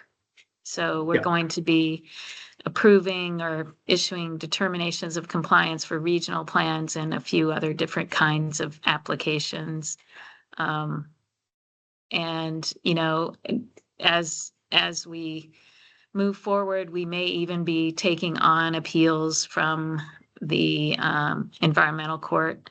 So these are maybe things we need to be thinking about in terms of how should we measure our performance for these new tasks that we have currently and new tasks that we may have in the future. That makes sense. Absolutely. Sarah. I'm happy to hold until you get to the next slide. Yeah. Oh, go ahead. You want to go back on that last slide? Yeah. What is there a typical number of measures that agencies are reporting in this realm? Yeah, so I didn't provide enough context around that probably for folks. So the performance report has been around since roughly 2015. It started with 14 programs and it has grown considerably over time. Now we have hundreds of programs that are reporting. It's like 500, 600 different performance measures. So it has become a central repository for performance data. And I like that aspect because if you want to get performance data from across the org, you have to go to everyone's individual websites. You got to pull out PDFs and try to find it. And so our perspective is we're making this as transparent as possible. You can go to one place and you can check on programs across the entire state and take a look at their performance. Our guidance is that we want programs to report 3 to 5 performance measures. And the idea is true performance measures there. So you can include as many context measures as you want to show volume of work that's happening. But we want 3 to 5 performance measures, ideally 3 to 5 years of data so that we can see trend lines over time, because we're not concerned about what happened in 1 year. It's more about how is the trend over time. We also ask for targets on performance measures. And so part of that is like, we want to understand and be transparent about what good looks like for all these performance measures. And we also want this to be useful. So we don't like when it's just an exercise that people do. We know what happens. Sometimes people are just like, we got to get this report done. We'll just put some measures in, right? Like ideally you have a performance management system in place where you're trying to achieve these targets, that everything that's reported is meaningful to you, right? So if it's like percent of complete applications for major minor issued within 90 days, if your target's 80, like I would kind of expect that you're working hard to go from 65 to 80. That there's like internal work that's happening because that 80% is really important to you. So I'd rather have fewer measures that are meaningful to you and actually speak about the work that's happening. Our guidance is also for those 3 to 5 that we have a mix of quantity, quality, and results measures. And the statute that is behind this, it's actually part of Act 186. There's a preference for output measures and results measures. Generally, that's what they want to see. So that's what we've been like trying to push people towards is those measures, because they're more meaningful than just how much did we do. All right, no, as no, Sarah, you're going to wait. But so I had some suggestions. We've been doing these meetings with like all the different agencies and departments and providing suggestions on the report because we haven't really done this in the past. So this is our first year doing it. So in terms of like a context measure, number of applications received, like that to me is like, that'd be really good to have in there. We have the percent, right, that were issued, right? But it's like, how many did you actually receive? Speaks to volume. Percent of applications complete on submittal. So that is a quality measure for us. It doesn't seem like that because it's like, well, if they don't submit complete applications, like it's on them. But we actually have a responsibility to provide good guidance and good feedback and like, what does a complete application look like, right? We want to make it as easy as possible for applicants to provide us with the information in the format that we want. So we usually see that as a quality measure. Percent of appeals resolved in favor of the original decision, right? That would say something about like the decision-making process if your decisions are upheld eventually. Rate of compliance, like customer satisfaction would also be a good one to add in terms of quality as well. I know you've done customer satisfaction surveys in the past as well. So there's just some ideas. Like I don't know all of your work enough to really do a deep dive in here, but like initially I was like, oh, it'd be great to see these types of things in your reporting. All right, Sarah, did you want to respond to this? Something else? Yes, absolutely. So I think to build off of what Janet said earlier is we are going to be seeing wild fluctuations in applications received because we're going from this interim exemption period where we've exempted a whole lot from permits to some full exemptions by next July 1st. And then we're standing up the road rule, which will create more applications. And then Alex is working on tier 3 over the next following year, which could increase the number of applications. So at the same time that we're having these new rules in place that are going to decrease our permit volume, we're increasing. And so for the next 2 or 3 years, trying to compare apples to apples in terms of number of applications received is going to be very tough. I like some things that are more qualitative. I think that that's a very good direction to go in, such as complete applications within that 90-day period, that existing metric that we have. I'm going to say rate of compliance is very tough. We have 2 enforcement officers for the state of Vermont. We do enforcement. We don't necessarily do compliance checks. I think customer satisfaction is another area that we could go into. And I think perhaps as we're building our online databases and also having customers that aren't necessarily applying for permits, utilizing the online database that we're doing, maybe there's a web-based metric around that in terms of the usefulness of the information on the website and how people are navigating all that. But I just, we're within such a time of flux that I hear the need for trying to measure metrics, and hopefully we can get there eventually. But right now it's just very changeable time that makes it hard to be able to compare year over year. And I worry about us trying to do that and then having to explain the data behind it, and not a lot of people taking the time to understand the data behind it. Thank you. Yep, well, good points. Justin, we are an application-driven agency, and there are others that are in state government that are similar. And so I wonder if there's some similarities between the types of performance measures that development review or application-driven agencies tend to measure versus other types of agencies.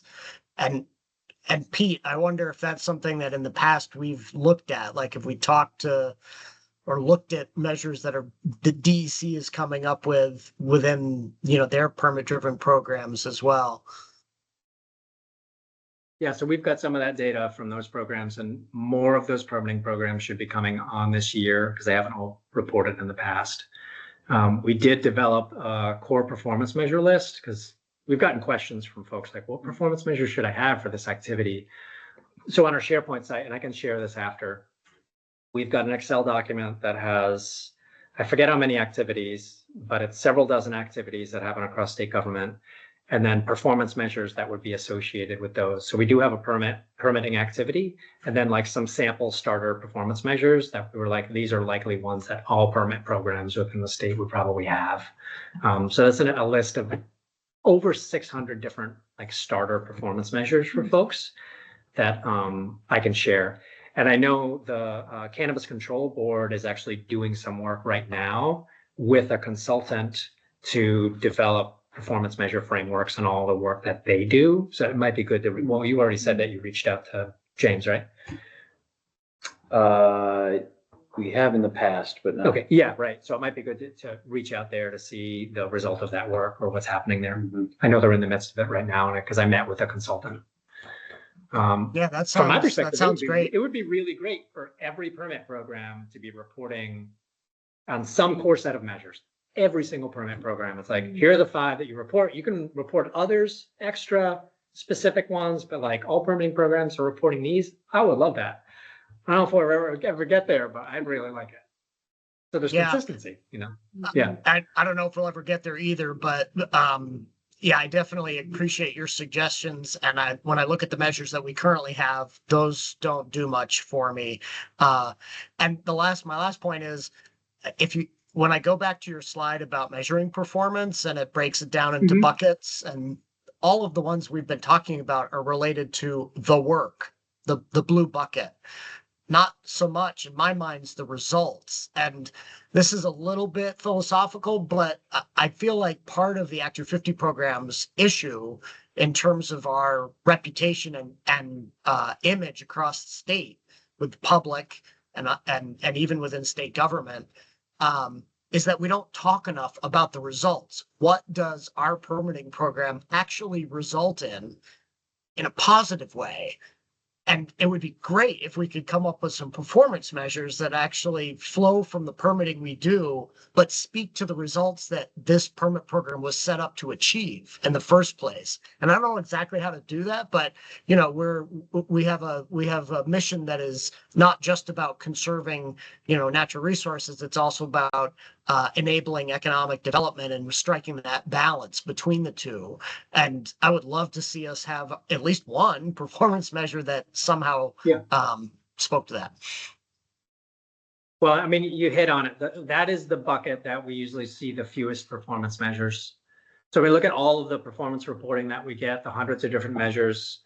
Quantity measures are the most by far. It's the bean counting. It's the easiest for people to do. They've got it. Quality measures are second, and then results measures are really far in third place. It's sometimes difficult to think about what the results are and then also set up the mechanisms for that. So like if you have a program that's dealing with clients and customers, you might not be able to get your results measures immediately. You might have to, well, you typically have to survey folks well after they've left your program. Think about even something like, I can't even remember the program now. If you think about like a granting program, right? It might be that there's not an immediate result. It might be a year later. Like if we're doing a program with a business, it might be that we don't see an increase in revenue for that business for an entire year. So you're not going to know after the grant's done. You're going to have to survey after the fact to know whether you actually got what you wanted. It's very typical with results measures that it's well after something has happened that you're getting the actual data. It's tricky. I'll just add there, Alex, we do have some reporting that we've done in our annual report on some of the results of the permitting processes, but we have never put that into our performance metrics for these purposes. Yeah. So could be something we could focus on for this.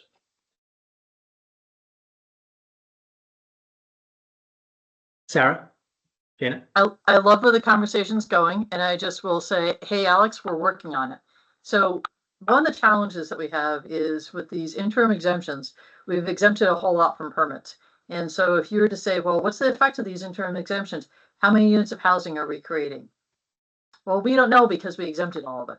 So as we think and we build on for these tier one areas that will create additional exemptions, having some sort of reporting feature back where we can work with applicants in terms of trying to identify those areas that we are moving the needle with some of these larger statewide goals. I think that's an excellent opportunity and something that we can hopefully take a look at maybe as we look to create some of our other tiers too.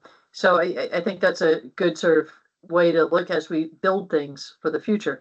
The other thing that I'll advocate for is it's really hard to set goals and metrics when you don't have a strategic plan about what we're trying to do. We have what we've been required to do under Act 1A1, 10 VSA, 24 VSA. But I think I'm not really familiar with what was done with lean, but I think the idea of having us have a retreat and have some strategic goals, a strategic plan at some point might be very beneficial to get that sort of going back to that sort of trajectory of how do you align the results with the mission, to actually clarify a little bit more about what the mission is, particularly in this time of substantial change. So I see some opportunities. And so I agree with Alex.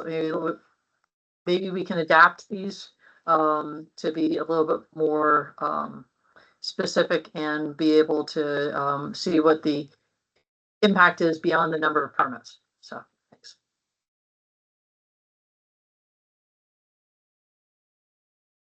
So, Justin, how many more slides do you have? That's it. I'm Oh, well it over is. time, so I should Oh, probably okay. be quiet now. Well, I mean, I think this is the meat of what we wanted to get to and the kind of conversation that the board needs to have, and I didn't want to cut it off. So I just wanted to check in about time. So, Yeah, I can keep going if you want. It's up to you in terms of the agenda. I'm also happy to have other conversations outside of this meeting if need be. Like you mentioned, a retreat or so. Like we can help you develop performance measures. Like we could do an exercise around that. Like what are the measures in each bucket, and then just brainstorming. And then Yeah. what are the ones that would be the highest priority for you to potentially track and work to develop over time? Like we're happy to work with you on that for sure. yeah, I think that's something that we should explore with you. You know, the issue right now is that we are, as Alex said, implementing, and we've got a lot on our plate right now and it's just Yeah. implementation of Act 181. And as some of those pieces, you know, as we finish those pieces and have more capacity to do this kind of work, I think it's really imperative that we do it. And I wonder what board members think about in the interim, having a couple of us sort of plug into this and stay plugged in. I don't know, so that we, even though we are preoccupied with Act 181 implementation, to keep us on task toward doing this kind of strategic work and thinking. Janet, I'm curious though, what we need to do to prime that pump, because Justin's given us a great presentation and we're ending it with talking about performance measures, and so my brain is there. But as a board, we've talked about some of the other challenges that this organization is facing and has issues that have been around for a while that we would like to change, whether it's culture or whatever. And I think maybe Sarah's suggestion is the right one. I think maybe we need some time and some strategic planning efforts to frame what it is that we do want to work on, so that before we reach out to Justin and his team, like we know what our priorities are to reach out about. So the idea of maybe a midwinter retreat, when it's snowy and we go someplace and we talk about these bigger strategic questions is really attractive to me. And I know exactly where I want to do it because Brooke and I already talked about it the other day. So just, when we get there, I have the place. Are you going to share with us? Only Brooke can know now. It's a mystery to the rest of you until you commit to having the retreat. Well, now I So, want to be there. Revealed. Yeah, Justin wants to come. So, I think that's a good idea. I think it probably still triggers open meeting law. I don't know. It's not really training if we're starting to talk about strategic thinking and planning. So if we can do that where the secret place is, what do you think? I think that's a logistical question that we can figure out. I don't think the open meeting law needs to stop us. And this is a state government with, 8,000 or 9,000 people, as Justin's figures have been indicating. I'm sure other agencies have figured out how to have a retreat in the past. We're not the first. Yeah, and I mean, if you wanted to, we could provide some training on strategy development. We have a very particular method for developing strategy. We find that what a lot of folks call strategy is actually just operations. So anyway, like we could do a training on that, like what we call strategy and what strategy actually means. If you were interested at that retreat, happy to do that. I would love to do a retreat, just saying. So do And I feel Brooke like- and, yeah. sorry, ahead. go ahead, Kirsten. Oh, I was just gonna say, I feel like we should keep in touch with Justin, like just at least at a minimum, have some kind of like, if Sure, you're yep. agreeable. Oh, yeah. Interval check-ins, even if it's just sort of every few months, one of us or two of us is kind of a lead, would be great. Yeah, that's kind of what I was thinking, but maybe not Kirsten, Brooke and Alex, maybe you want to plan a midwinter retreat. I'll be Well, drafted. I can do it as long as Alex will co-author the boat for me, co-drive it. I'm happy to help, but I want to give credit where credit's due. Sarah's been the one who's been pushing us to think about strategic planning almost from day one. So I really want Sarah to be in the driver's seat, or at least co-driving, maybe with Brooke. I just have the great idea about where it's supposed to be. That's Oh. about where my Okay. input ends. Okay.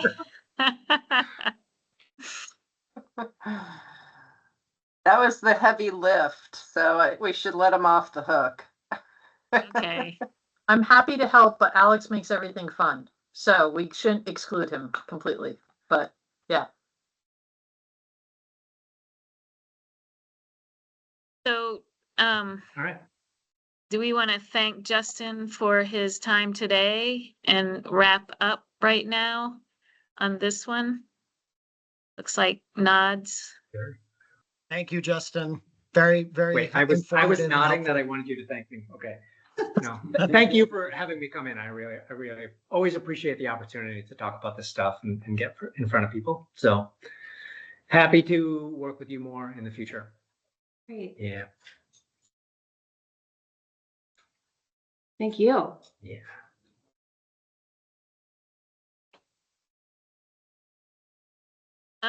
Sarah, you're still facilitating, right? Even though I'm, I'm happy to Present. cede that to you.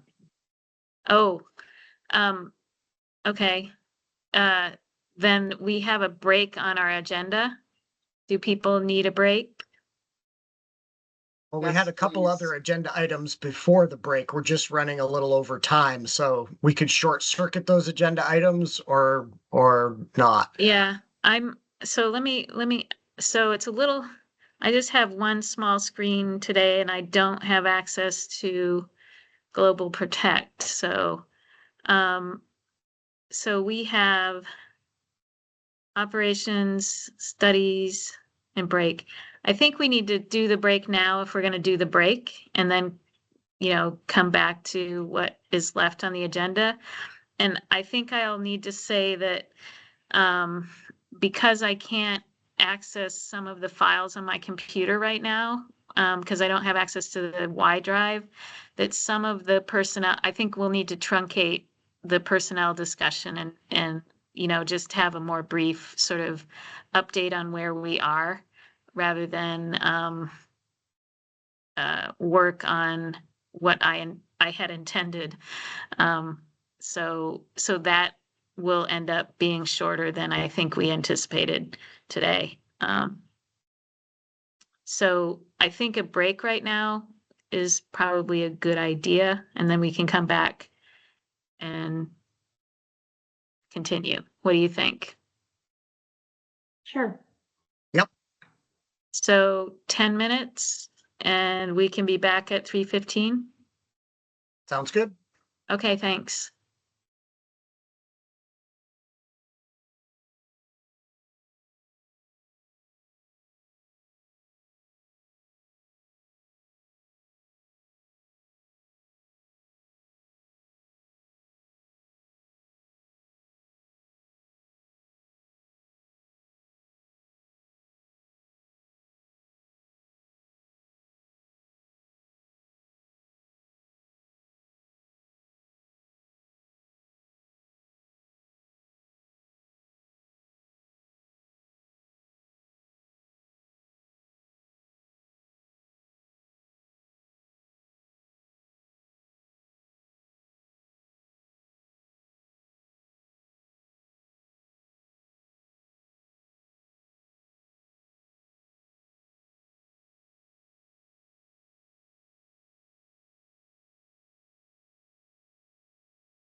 Okay, it looks like the board has returned and it is 3:15, so we are back from our break.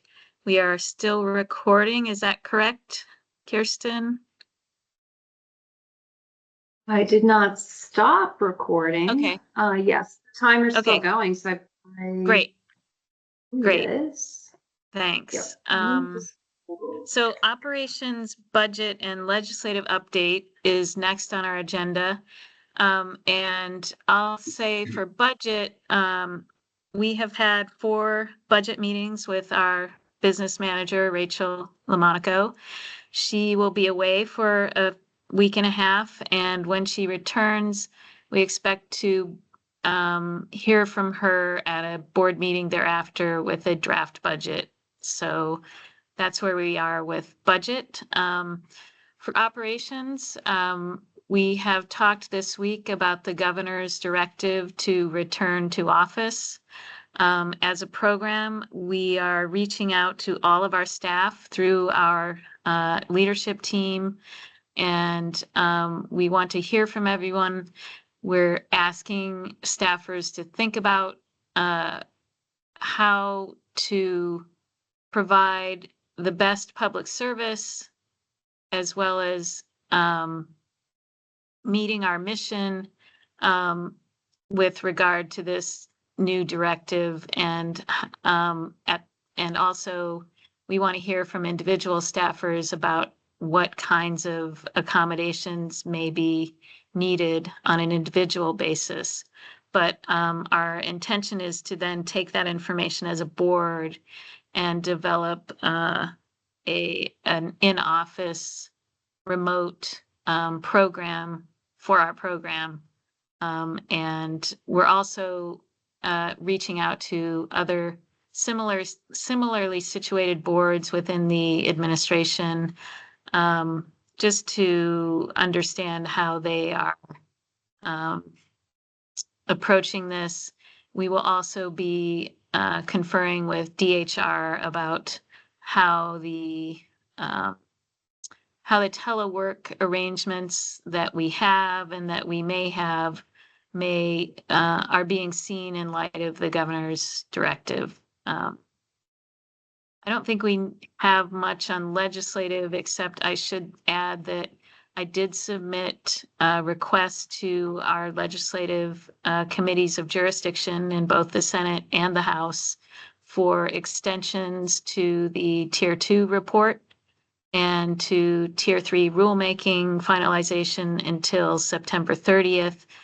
Both of those previous deadlines were February 1 and February 15. So that's been submitted.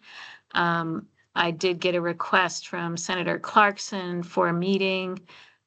So there is probably going to be a meeting with our committee chairs of jurisdiction to discuss my memo.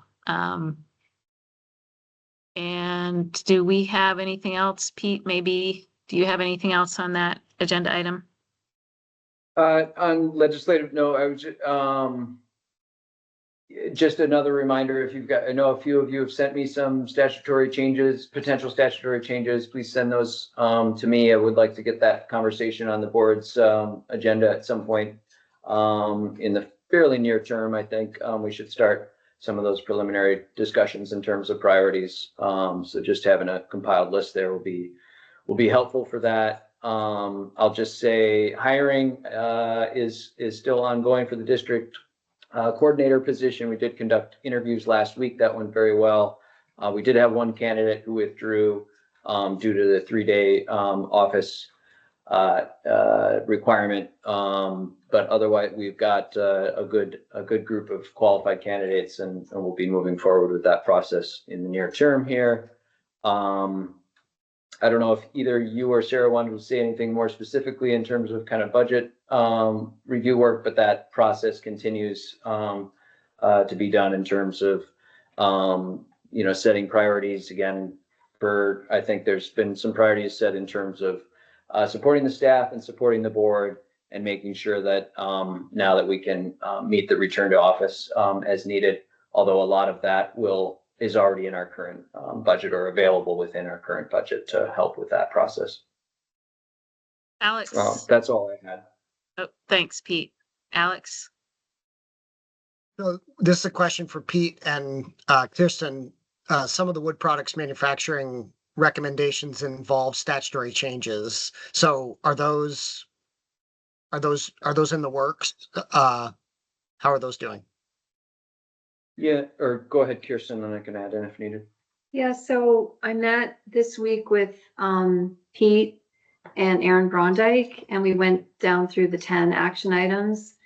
And thanks for asking the question, because I was going to bring this up at one of our agenda setting meetings, the status, because I think part of it needs to come back to the board for further discussion of policy direction on the legislative components. Pete's got it on the list, but we do need to have further board discussion. Okay. So I'd like to get that on the, as I have now, gained a additional understanding of sort of the timeline of, how we would be introducing this to the legislature, and when I think that we should be having those conversations soon. But there's a number of other things on the list. So I don't know if we would want to have that as part of a larger conversation or as its own kind of standalone, what products related. Yeah, I think that's a good idea. Kirsten, maybe we can talk about it on Wednesday next week at our agenda setting as to when best to put that on the agenda and how best to frame the conversation. Yeah. And Pete, one more question for you. Brooke and I were chatting the other day about this topic, and I was wringing my hands because I was quite involved in the lead up to Act 181 from the Commission on Act 250 report. I don't know if that's 8 years ago now or 9 years ago, through my work with the Vermont Planners Association. And so I have lots of ideas on things that like didn't make the final cut for Act 181, or things that happened that were a little off. But I guess what I'm asking you, Pete, is to what extent do you think it makes sense for us to put items on your list that are sort of settled, that were settled law as a part of Act 181 that we think should be revisited, versus things that maybe just weren't part of the law or were sort of directly contradictory that have created issues, Technical issues. yeah, technical issues. How much of Alex, that, how deep a dive do you want me to do on that? I guess what I'm asking. so I think there are different categories, and one is the technical fix category. Like there could be, Pete could maintain an Excel file, and the first tab can be technical fixes.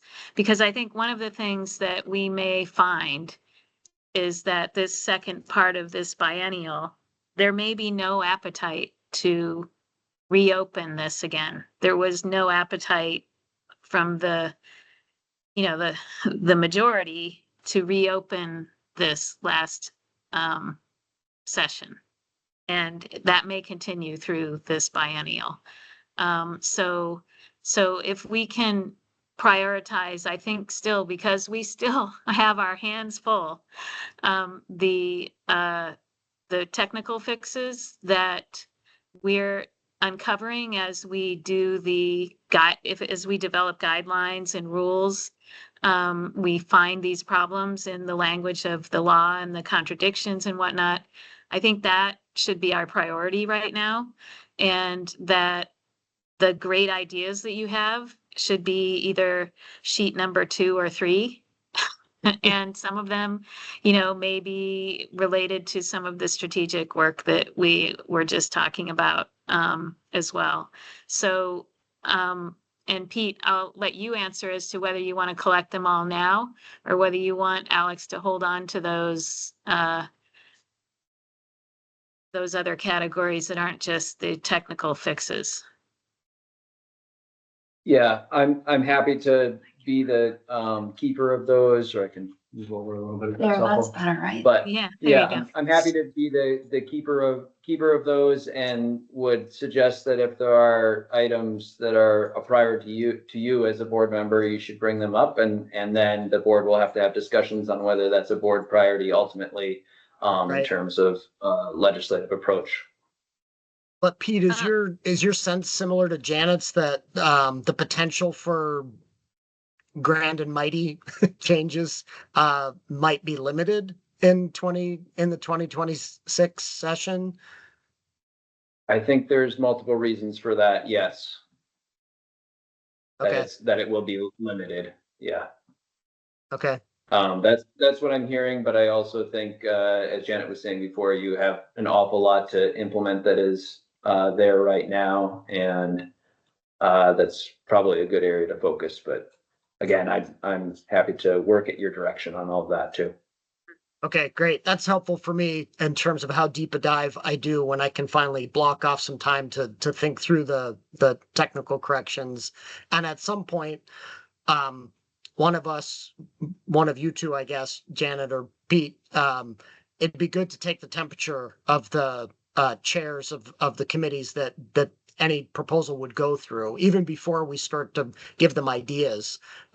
Because if they are planning something more substantive, then, we should know that. And if they Right. are very much committed to very little, we should know that too. Yeah, yeah. Thanks, Alex. And Alex, thanks for bringing up the wood product report, and maybe I'll let Kirsten say more on this, but Billy, I just wanted to thank you for the input you gave Kirsten earlier this week on the board's follow-up on the wood products manufacturers report recommendations. Welcome. Thank you. It was thoughtful and helpful to see how A&R will coordinate, be involved, assist, et cetera, for all of those 10 recommendations.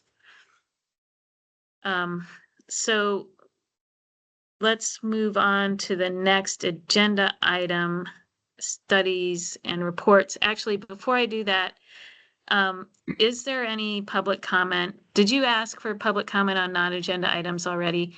I noticed that Annette joined us after I did, so maybe I'll just ask that one last time before we move on. Any public comment on non-agenda items? I'll just mention that Thomas Weiss is here in Montpelier Oh, in okay, person. great. Yeah. Hi, He saw us Thomas. hiding. Oh, yes, right behind you.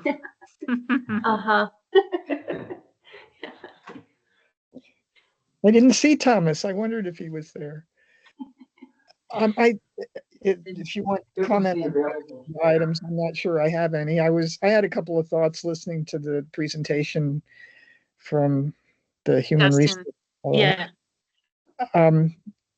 The thing that comes to mind when I think about the challenge that you all face is that there were a lot of problems with the Natural Resources Board. And so I would look at anything that goes on internally as the reason why we're doing this is because that's the way it's always been done, is a red flag, and a good time to look at, well, what was done and why was it done? Because I think that a lot of things, a lot of problems and complaints about Act 250 developed because of what was the way the Natural Resources Board operated. My other thought near the end of his presentation was, the customer. And one of the things that I would like to remind you is that public participation and the involvement of the public is something that was at a cornerstone of the creation of Act 250. And so as a measurable, that's something to look at. I know that a couple of years ago, I did a review of 3 years of solar cases in EPUC. It was a tremendous amount of work, downloading lots of files. And the idea was to limit public input because they were these, pesky neighbors were slowing things down. The data showed the exact opposite. hardly anybody participates. Towns don't participate. Regional planning commissions don't participate. There are very few cases that go to a hearing. So I think that adding that state in any state regulatory process review is a good idea, because it's I looked at the agendas for the Rutland Regional Planning Commission, or the minutes for the entire year of 2024. Not a single member of the public attended. And here you are tasked with reviewing regional plans that are supposed to be part of a robust public participation process. And that's a measurable that I think needs to be added into our state reviews. So those were the two thoughts that I had about that. I may have some comments on what you're about to be talking about, but that's it. Thank you for asking. Sure. Thanks for your comments. Okay, let's move on to studies and reports. Can I just ask a quick question? I'm sorry, this Sure. is Billy. Yeah, no, go ahead, Billy. We have some folks who want to participate for certain parts of your agenda. So is everything just been pushed a little bit and you're just going to follow through your agenda as is? Okay, Yeah. thank you. Yeah. I'll Yeah, pull you're people welcome. in as needed. Thank you. Okay, great, thanks. So we are scheduled, or we are warned that Rutland will be submitting its pre-application to us on September 17th.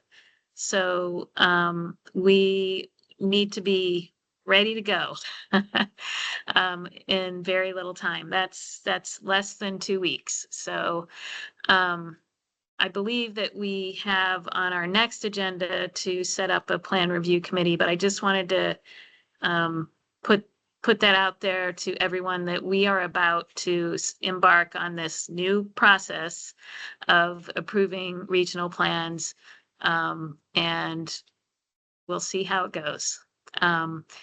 Sarah, do you have anything on Tier 1A that you'd like to report today?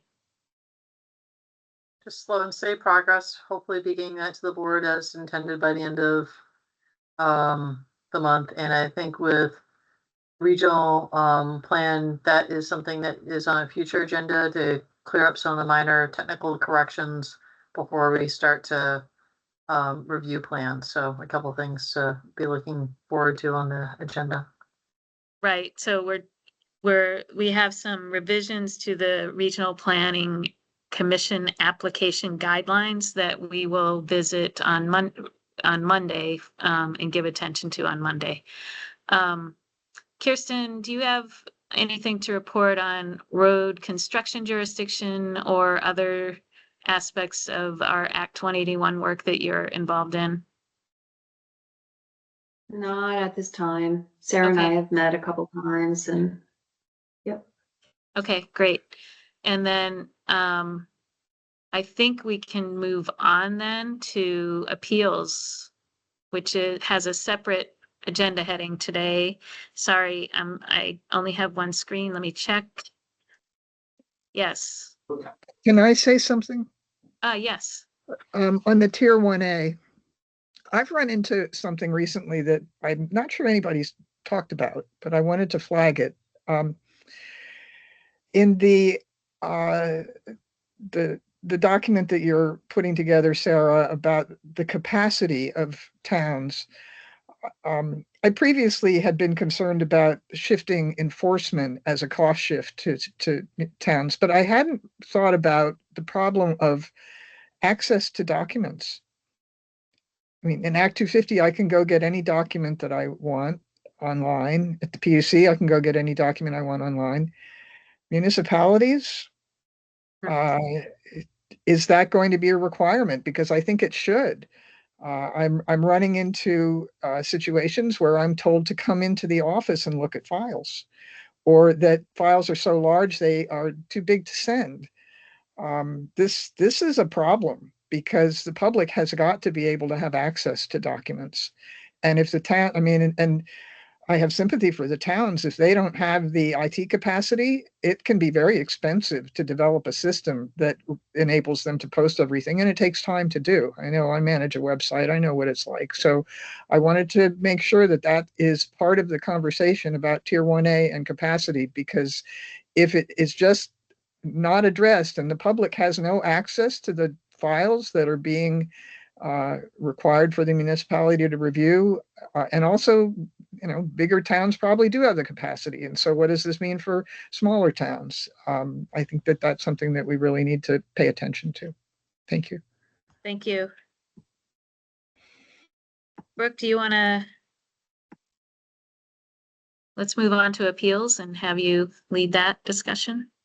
Sure. I will share my screen, which I was trying to do just to load it up earlier. Sorry, I interrupted. That's okay. The conversation. I didn't realize when I clicked on it, it was going to share it. So I have tried to put all of the logistical decisions about if we were to take on appeals into a chart.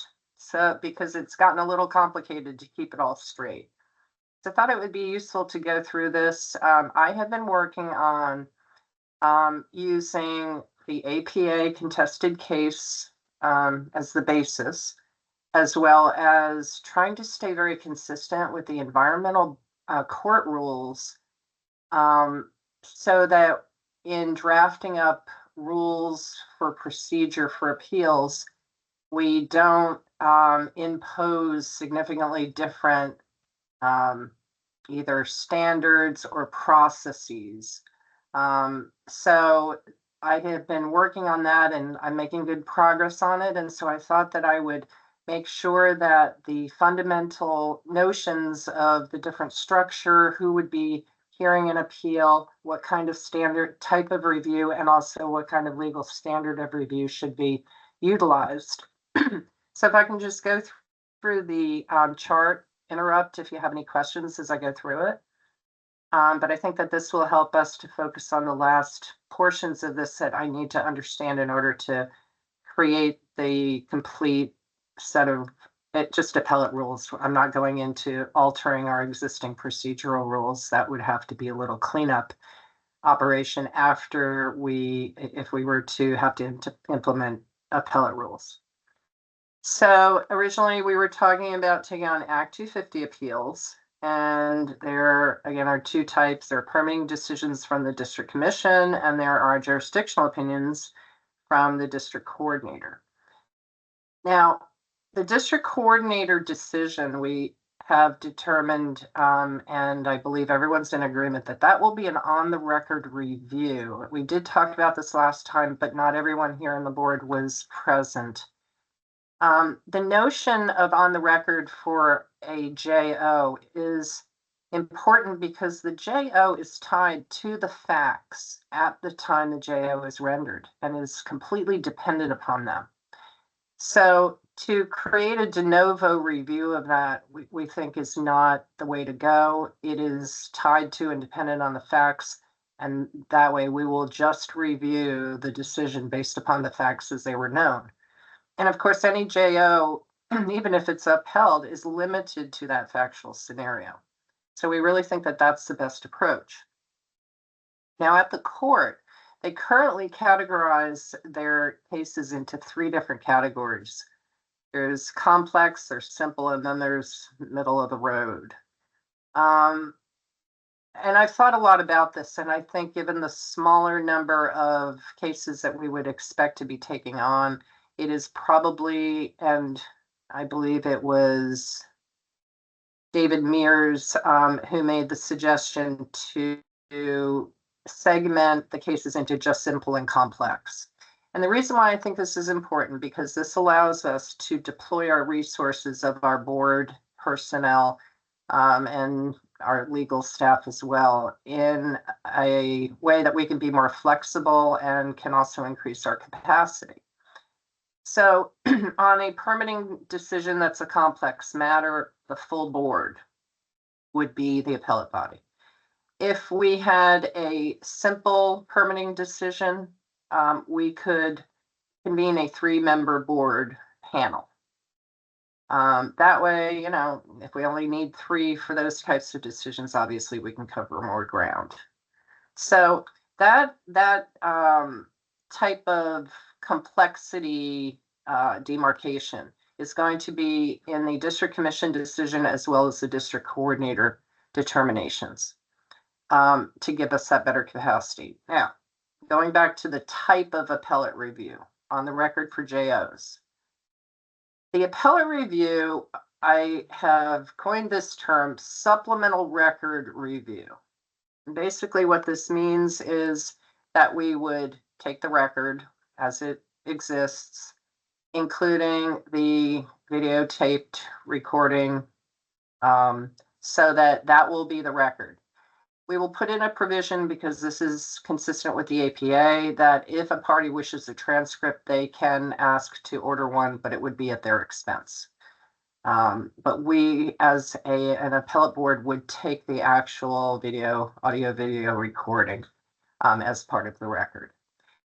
Now, beyond that, what would necessitate the notion of opening up the record further, taking different evidence. And what I am suggesting is to take the record and then take supplemental evidence.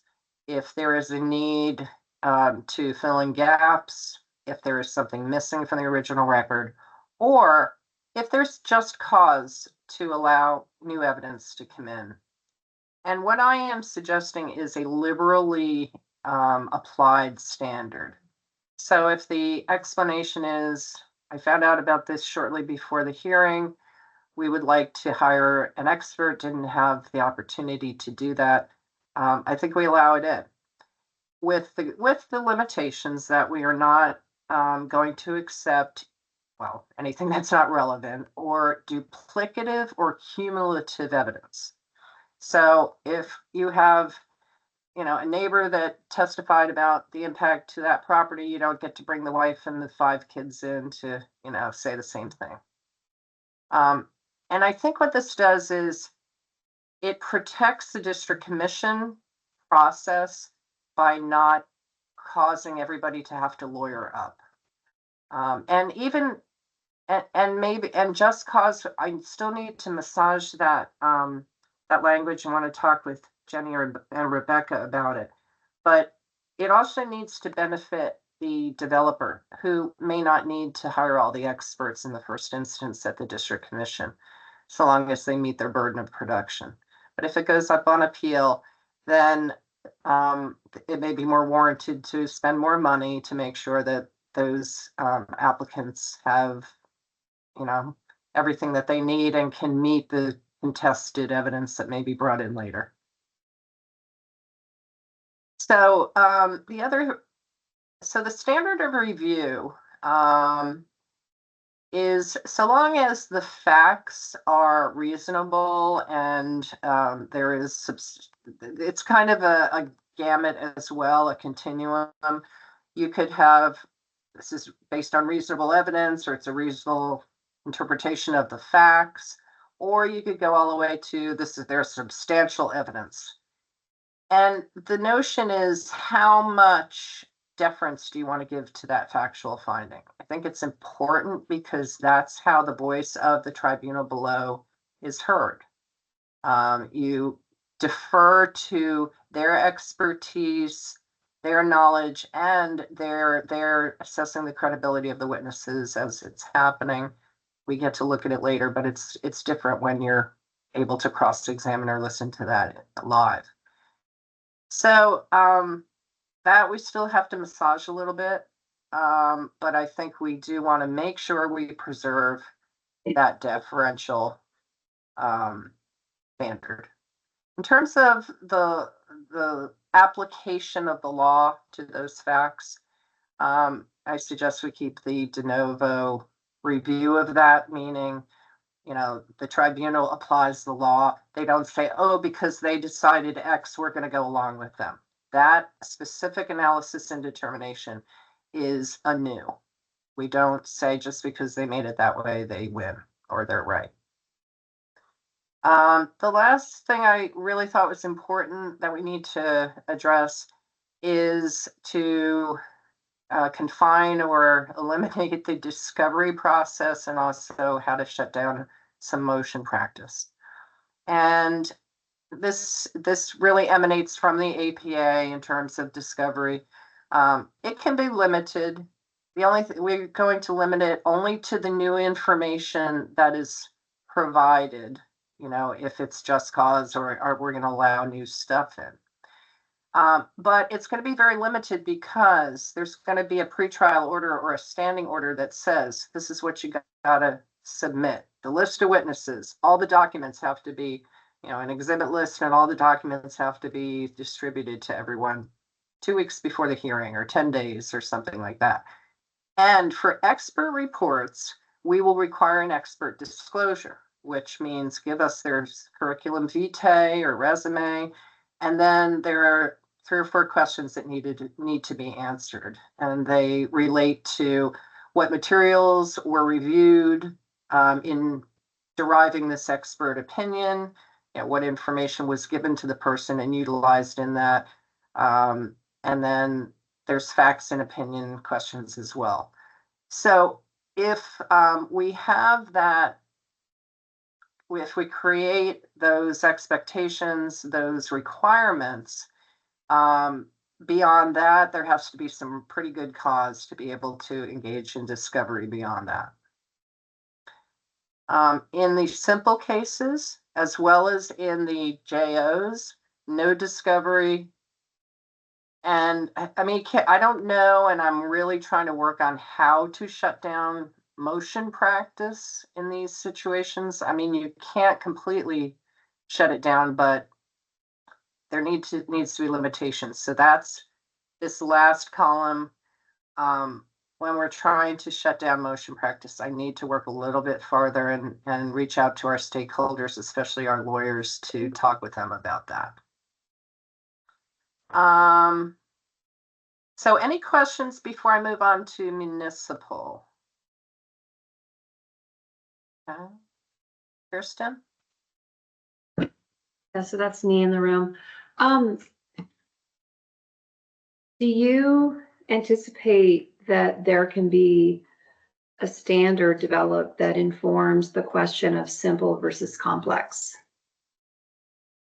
I asked the court, they have a chart, you know, that shows all the time frames, and the simpler, the quicker it's supposed to go through and all that. I've asked them for what are the factors that you use to decide simple versus complex. Because, I mean, I can sit here and think to myself of a laundry list of items that perhaps would fall into a simple category. But on the other hand, sometimes those issues become very complex. So while I can say, sure, standing, that's an easy one, you know, let's put that in the simple category. I believe we probably need to do this in a review on a case-by-case basis. There may be obvious ones, you know, oh, the setbacks aren't correct, or, you know, those kinds of things. Or are you someone in the immediate neighborhood that is standing in the municipal arena? Those are very quick motion kinds of decisions that go through fairly quickly. So that we need to work on a little bit more of how we categorize those two. And I need to follow up with the court on that to see if they have anything, because I had not received that with our other information. So Thank then you. let's look, thanks. Let me look at the municipal tier 1 decisions. So if you're tier 1, you have Act 250 enforcement jurisdiction, and you know there is no Act 250 jurisdiction anymore. They take it on for enforcement actions. So the question really is, these are the sophisticated municipalities, some of which may already be on the record. But I think if we're going to take tier 1 housing, then we require them to do it on the record in terms of putting together the administrative record and sending it up for appeal. So I don't I don't know how many of the possible tier ones are going to be on the record already. Sarah? Not very many. And I worry that if you go this direction, it will actually deter people from getting tier one. So I think though that given the open meeting law, the newer open meeting law requirements, we could treat these, even if it's not an on the record municipality, as we are treating our district commission decisions. So, Supplemental? yeah. Okay. So it could be on Agreed. the record if it is a municipality that has on the record review already in place, but it could also be supplemental. Your supplemental review, Brooke. All right, well then let me jump down because this is all interconnected. So, we had talked about tier one. Then the other thing we talked about was when we took an Act 250 case on appeal, that the applicant only would have the right to elect to have a zoning case brought over to us for consolidation and hearing with the Act 250. So when I looked at that one, I was like, okay, we have on the record review towns and we have de novo review towns. What do we do? So this is all kind of connected. So should we do an on the record for the on the records and the supplemental for any that are not on the record, where the only difference is, in essence, it's like de novo because you're not limited from bringing other evidence in. But it doesn't put us in the position of throwing out the town's original decision completely. So do you see any kind of problem, Brooke, if we have an on the record municipality, but our district commission then has the supplemental review? Would you see any kind of conflicts there? Shouldn't it be one or the other?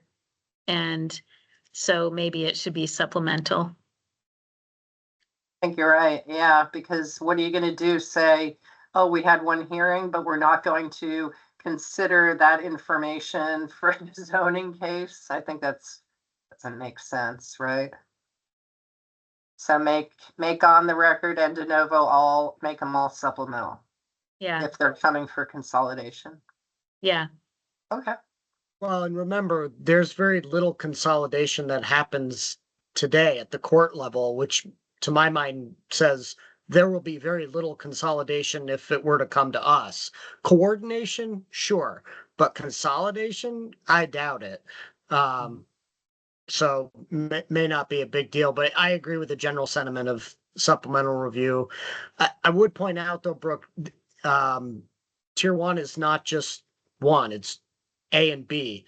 Yeah, so we I'm got to sorry. be clear about which one we're talking about, or if we're talking about both, because they're very different. Yeah, sorry about that. I think Yeah, we are talking about both. And so the tier 1Bs would just be housing, but the tier 1As could involve other things as well. Okay.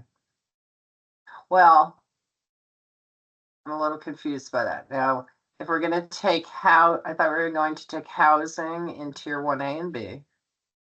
And wherever, doesn't have to be in tier 1 or anything, wherever your Act 250 permit is, if it got appealed and you had a zoning permit, doesn't have to be housing, then you can pull over for consolidation of any Act 250 case.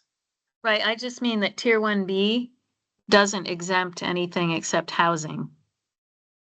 So we're talking about, at least I was contemplating municipal, I should have written it in here, municipal tier 1 housing zoning decisions. We're not talking about all zoning, are we? Okay, so Correct. So in tier 1A, you would take only the housing projects, even though a lot of other things are exempt from Act 250 in tier 1A. That's what we discussed previously, Janet. Okay. Yeah, that it would be focused on housing. The only time we'd get a non-housing municipal application is if the applicant elected Okay, got to it. coordinate with an Act 250 appeal. Got it. I would disagree with that. I was trying to advocate for all of tier 1A. I think that it will be tough, particularly when you're talking about mixed use projects, to create a wow. standard. And so I think it should probably take all of tier 1A and tier 1B. Right, and tier 1B is going to be limited to housing. Correct. All right, so then we are talking about all of tier 1 appeals, right? Yes. And I think Alex was saying, just to be clear, to say there is no tier 1. So you probably should say tier 1A and B. Yeah, gotcha. Instead of just tier 1. Right, Alex? Gotcha. And a little bit of that, more of just the way you characterized it, Brooke. So less about your chart, more about the words that came out of your mouth. You said in tier 1 areas, municipalities are doing the enforcement. They're not in tier 1B. Right. They tier are 1A. only doing the enforcement in tier 1A. So it's fine. Sorry Your about chart that. your chart is fine. And yeah, I think we have it together. I think Sarah's point is the one wrinkle that I don't know that we had talked about before, which is that the municipal decisions coming to us could be non-housing decisions in tier 1A areas. I'd like Sarah's logic. I don't remember us talking about that before. So we just have to make sure the 5 of us are on the same page as Brooke Yeah. puts the recommendations together. Yeah. Kirsten. Guess there's any about. Yeah, I just, as a point of clarification, so tier 1B is the concept that under this concept, the board would hear tier 1B appeals of housing only projects located in tier 1B, because of course there's going to be other non-housing development in tier 1B. And is the concept that the board under this model would not hear those other non-housing appeals of non-housing project decisions where located in tier 1B? Right, because they don't get the exemption in tier 1B. So the jurisdictional triggers that are in place now would still be there for everything but housing of up to 50 Right. units. I'm not Just sure that seeking the exemption clarification. matters so much as it is what is our focus or reason for taking municipal appeals in the first place. And I think the way we talked about it earlier was that Act 181 tells us that we need to help expedite housing appeals. And we talked about focusing that effort on the tier 1A and B areas where housing is, most desired, regardless of whether it's a 75 unit project in a tier 1B that is not exempt or a 22 unit project in a tier 1B that is exempt from Act 250. Like either of those municipal decisions, we want to review the appeal of, because we think we can do it faster and better than the court. So I'm okay continuing with our prior goal, which was to just focus on housing with regard to municipal appeals and our board taking those. But again, if Sarah wants to make the point that we should be doing more, I'm happy to listen to that. But that's not what we talked about earlier. So I think let's put this conversation and decision off, because we only had this as a 15-minute agenda item to give Brooke some direction today, and that's going to take more time. I do think we need to keep this, we need to finish giving our input on this chart for Brooke and then move on today and still have that conversation as soon as we can. Great. On it at a different meeting. And I'll just say, Billy, you might want to listen. Because the other thing that we have not talked about, and Janet and I will be meeting with Billy and the secretary in a coming week or two. But one of the questions that I also wanted answered was, do we want to also provide for the applicant to have the election for them to bring over an A&R appeal for consolidation to the LURB, with the understanding that in terms of the standard of review, there is significant deference that's been established at the Environmental Division for A&R. And so we would be honoring that deferential standard of review based on their expertise. Is that something that we want to offer? We know that it's a small number, if it happens at all. And we don't have A&R's opinion about this, so Billy, feel free to speak up, but Yeah. does the Yeah, board have I any feel thoughts like on that? And we I can don't wait on have- that. I feel like I don't have enough information to know how I would feel about that. And so if Billy has preliminary on the spot feedback right now, that would take only a couple minutes. But otherwise, I think this is another question to put on a future agenda, a near future agenda. Yeah, I can just thank you for the question. And you know, the wrinkle with deference, I think, may be new to the conversation, but I think we've been consistent through the stakeholder process, asserting that, you know, we don't see value in moving agency appeals away from the e-court model. We provided you a pretty comprehensive memo on the administrative law judge model that had been floated. I don't think we've responded directly to this question, but we can certainly circle back. But generally speaking, I think we feel like the appeals process before the court for our permits has been appropriate. Okay, thank you, Billy. So can we chalk this one up for further discussion as well with the discussion of the tier 1A and B? For sure. And then Go. just in terms of for Monday, we'll pick it back up with, I need to also talk to the board about roles of board members, hearing officers, administrative processing, so we can get into that next week. Okay, thanks, Brooke. Any questions on this topic before we move on to our next agenda item or comments?